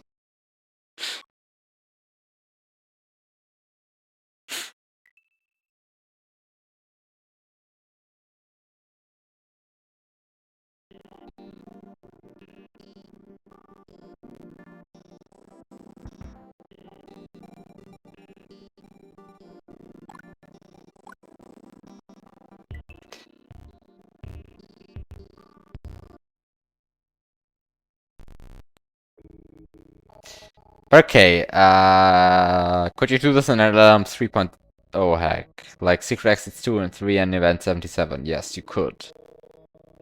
And you would get Event 79.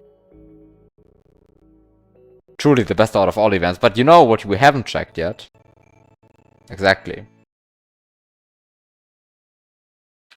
Event 7A.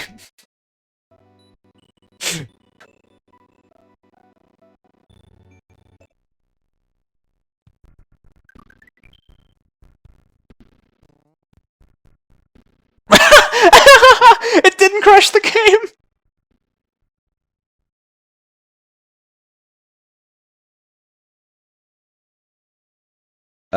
It did crash the sound engine though.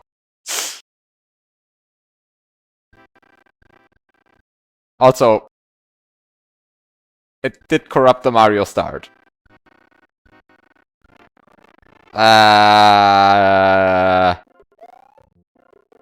Also, I'm not entirely convinced that this is how the bonus game is supposed to look.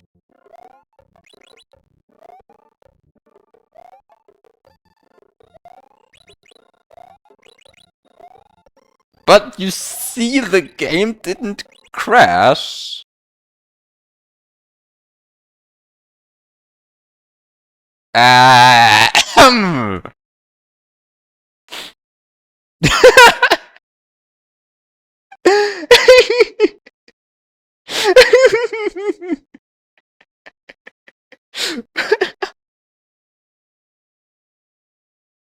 What?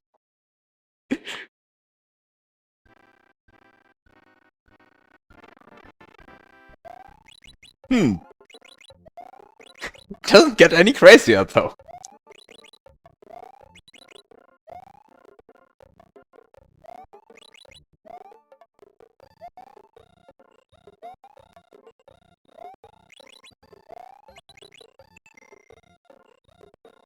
Yes, this is how I remember one-ups. I can just collect the one-ups though.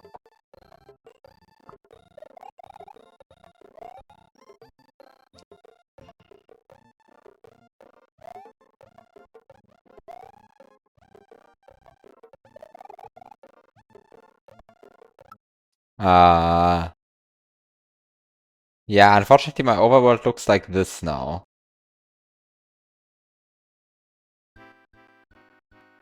And apart from that, I'm just stuck in the bonus game. And if I soft reset, then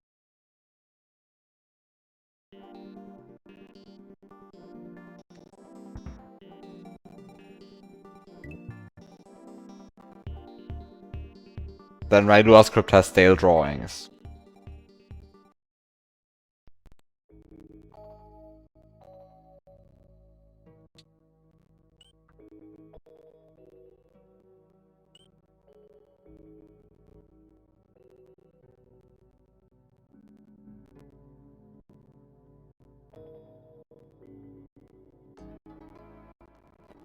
Wait, what if you save though?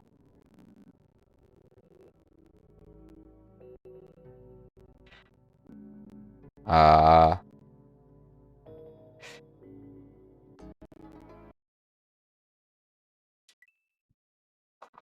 mean, time to figure it out, right? Let's make a new save file.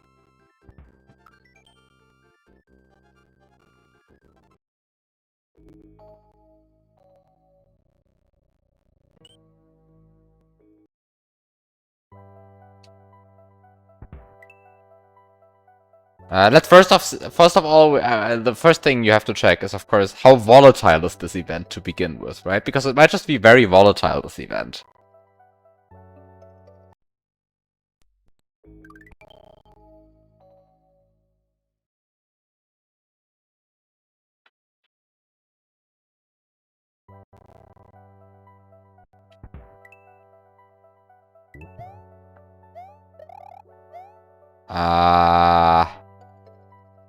Let's say you are somehow able to beat the level from this state. It's not so clear to me how broken the game is. Oh. Doesn't want to reload the overworld. Uh-oh. Doesn't want to reload the overworld. This might have broken the overworld more than I had hoped.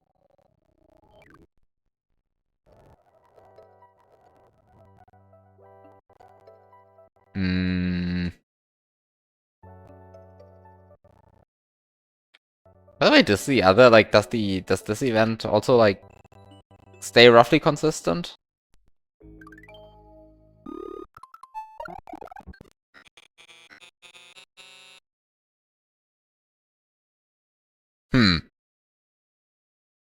That was mildly funkier than last time.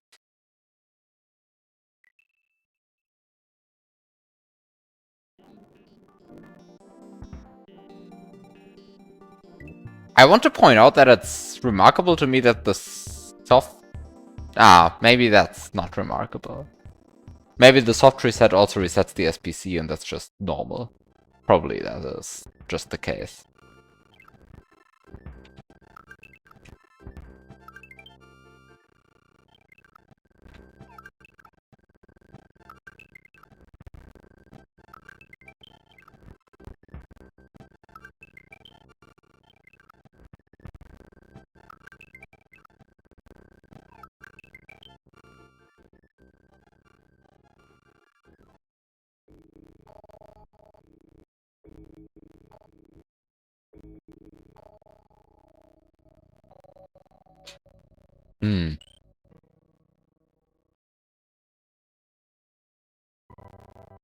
But I think Event 7A is very interesting.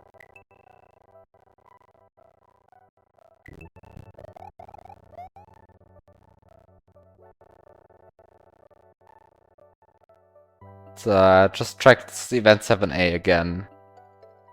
It's a nice event. But it seems a bit volatile again.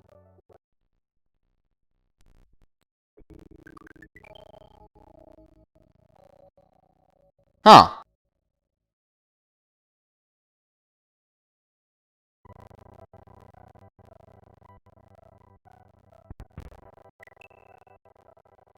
It's not entirely clear to me what actually breaks here, though. Because the game seems to be pretty normal. It's just... like, most things in the game still seem to work quite normally. Did it corrupt 7A? It probably corrupted 7-8000. Yeah, that's likely. Right. Corrupting the OAM clearing routine. Right.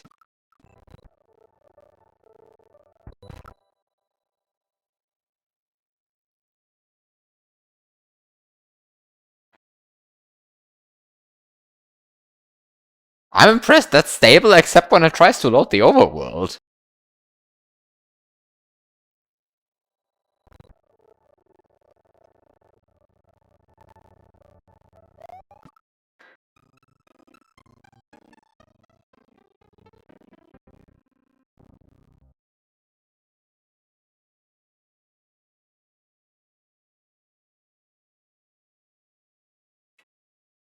And before it does load the overworld, it just takes very long. Yeah, it was able to manage the submap. Oh, I think this is not loading the overworld anymore.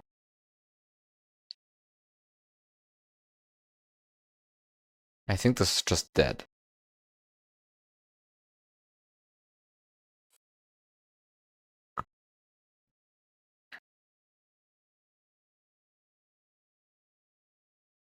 Yeah, I think this is just dead.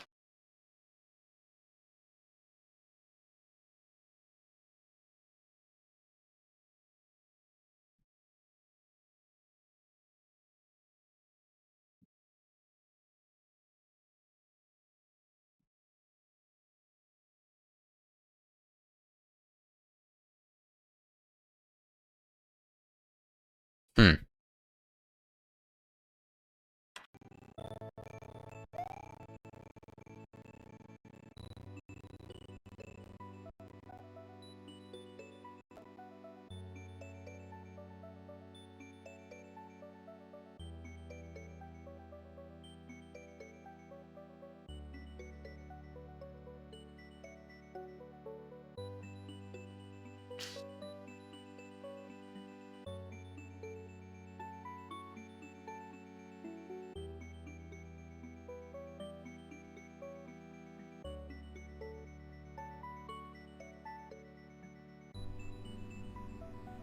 I mean, do I get anything from looking at this overworld like this?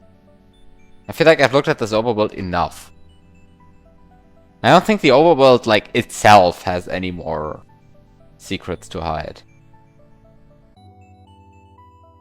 Like, it just looks the way it does.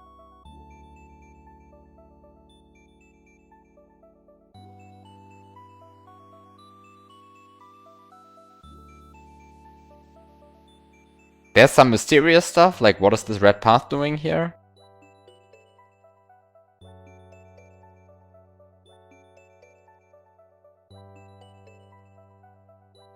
But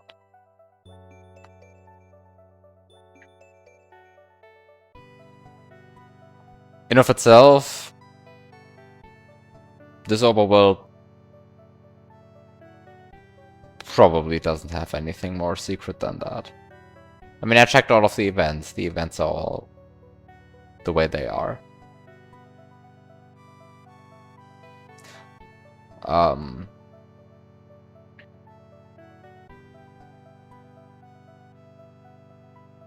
With event 3 not allowing you to go down here, but event 4 revealing the star, with event 5 sending you back onto this red tile that then spawns, and event 6 leading you here.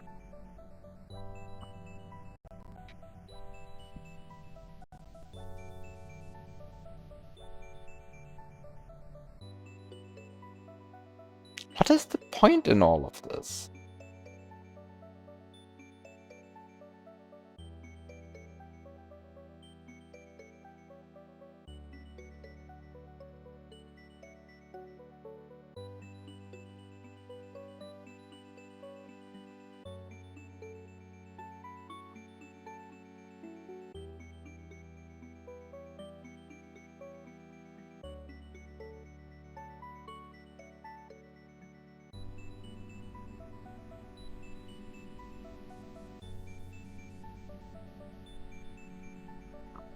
Like, what am I trying to do? I can go to level 1. Great. I can go to level 6 and die.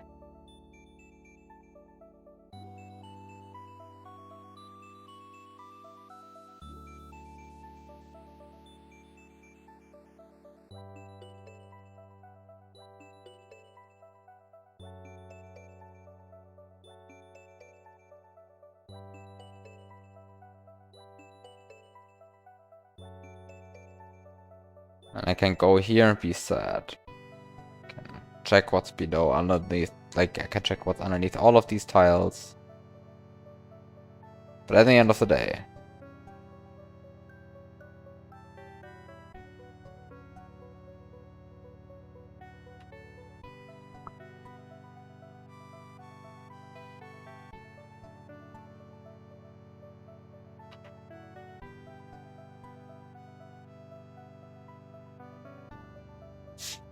hmm.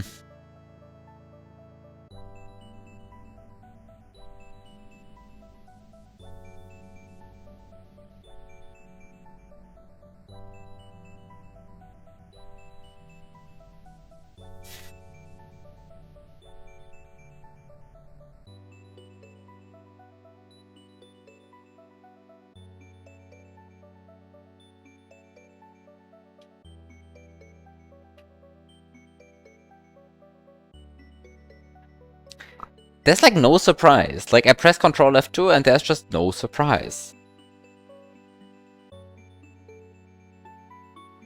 As it should be.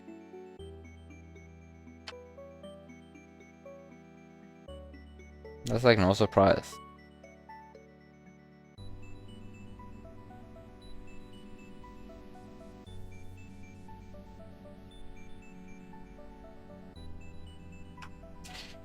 Oh, it's just everything acts as it should.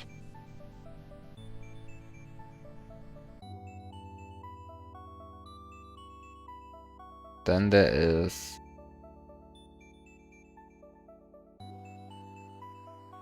this level.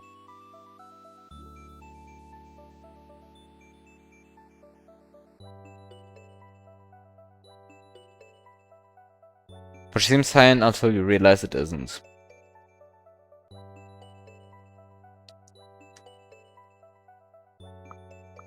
Like, you think this is fine, this level, but it really isn't. Yeah, because you think you just bring a feather and then you just fly over the goal and you get the key and you fly up here. Well, then you realize that vertical scrolling is disabled, so you can't fly over the goal and you also can't put the key up here.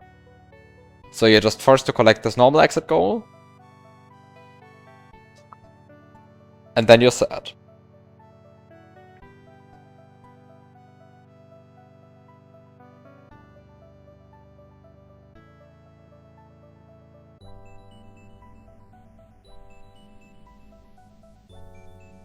Unless you're in some, like, ultra broken game state.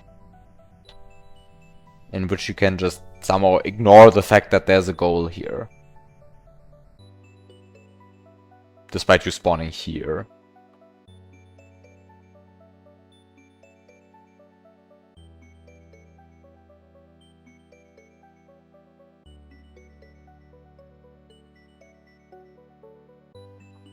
Is there like a secondary entrance to this? I don't think there is, but you need to at least double check. And of course I already did the double check that these are actual turn blocks up here and nothing else. There's nothing funky going on, and there's also nothing hidden behind these guys. Like everything is just as it should be.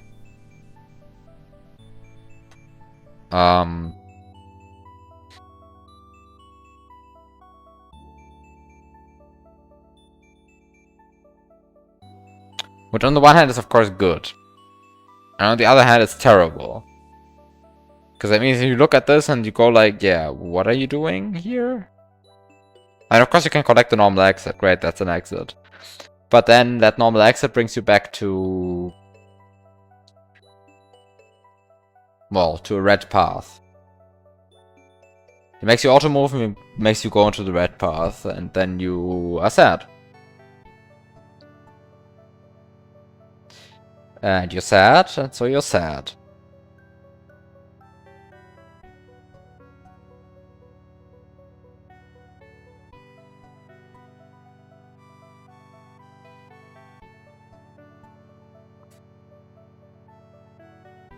I think I'm done for, like, today. I don't think I made any progress today, except that, well, I looked into this glitch with start selecting 256 times. And I guess I learned a bit on how the overworld was managed. And I had some fun with broken events. And...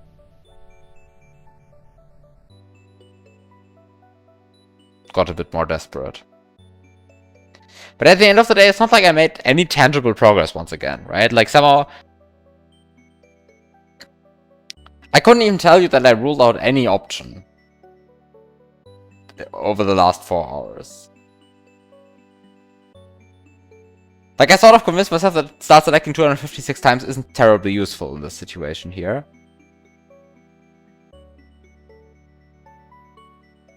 Except that in some fucked up way it might very well be.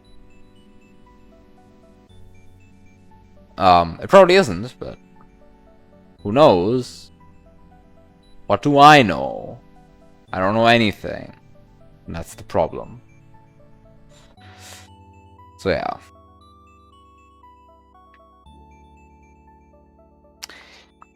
I don't know, it's like, it's so weird, because the thing is, I mean, there must be something funky going on that I'm not seeing.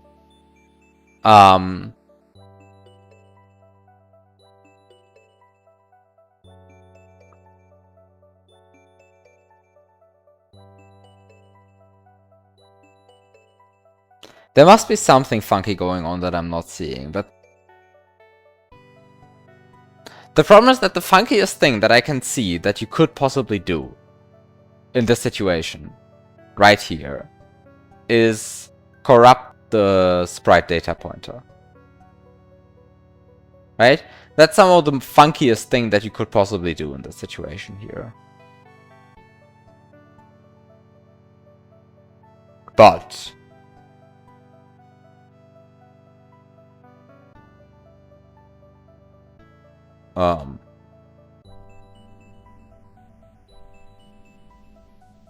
well, that's patched.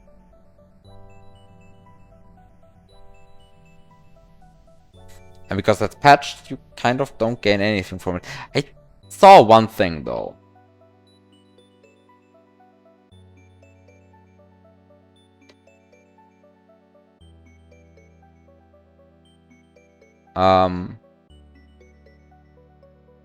I mean, I kind of said that that probably won't work.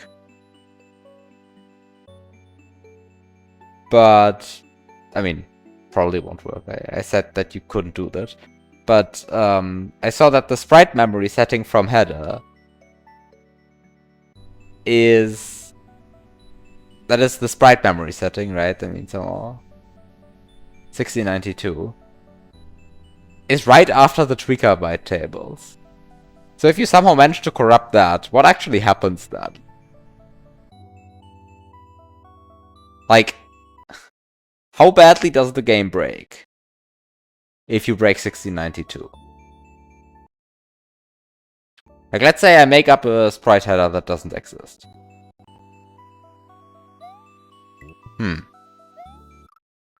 This doesn't seem to break at all.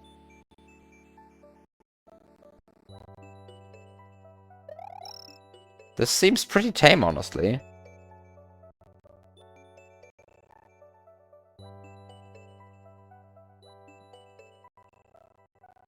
Like, the sprites just kind of spawn. Like, why do the sprites just kind of spawn?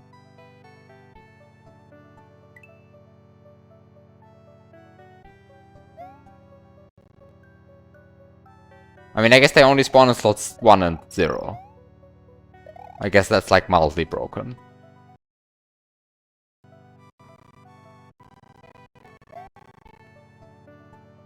Okay, now it spawns in slot 7. Spawns in slot 5.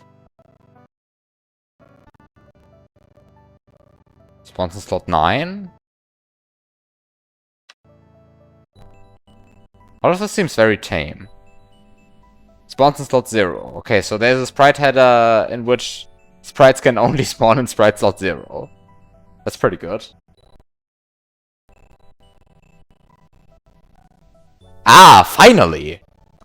This was what I was waiting for.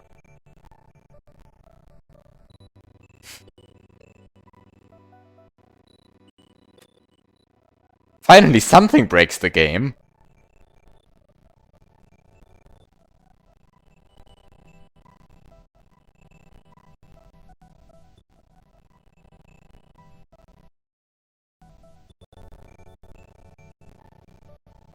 And another sprite header where sprites can only spawn in sprite slot 0?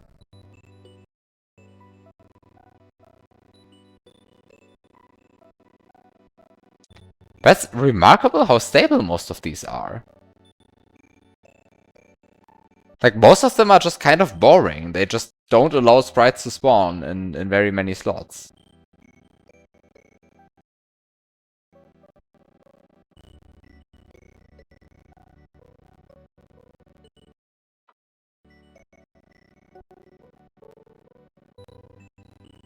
Why do most of them work?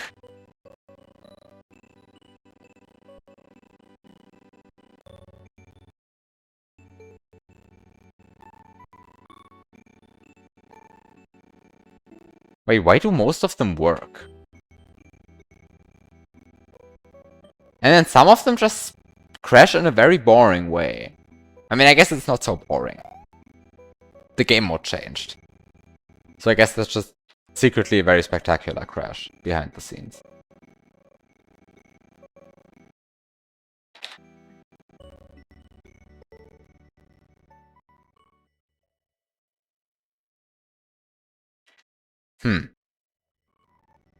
Okay, so some of them just crash the game and others just work.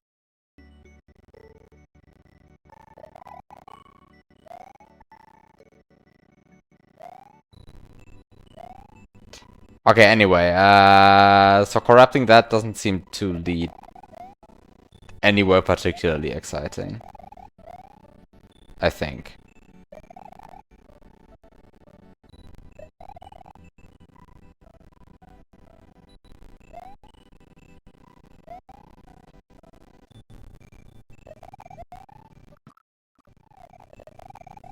I'm still very confused why this door exists. This door is just kind of here. And if you enter it, you die. And you can't seem to do anything against it. But for some reason, this door is still here.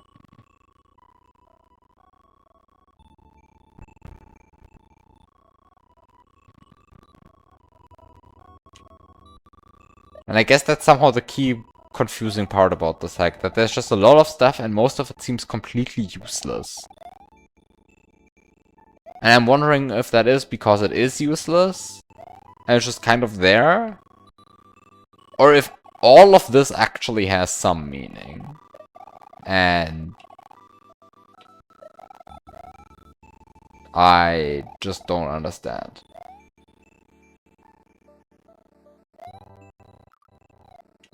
Anyway, I think I'm done for today.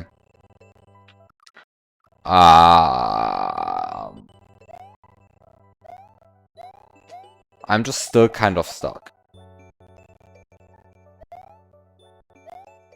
Because, like, and the issue is really that even if I knew how to get to level 6, like, knew, not just had an idea of how to, like, actually knew, then I still wouldn't know what to do in level 6. And even if I knew what to do in level 6 and beat level 6, then I still wouldn't know how that helps me in any way. And even if I knew how to get, I don't know, a normal exit in level 6, then I still don't know how that helps me. And even if I get... Yeah, I mean, somehow, it's just... I don't know how to do anything that helps me in this. That's the concerning part, still. Anyway. Thanks for watching, have a good night. See you next week with more of this, I guess.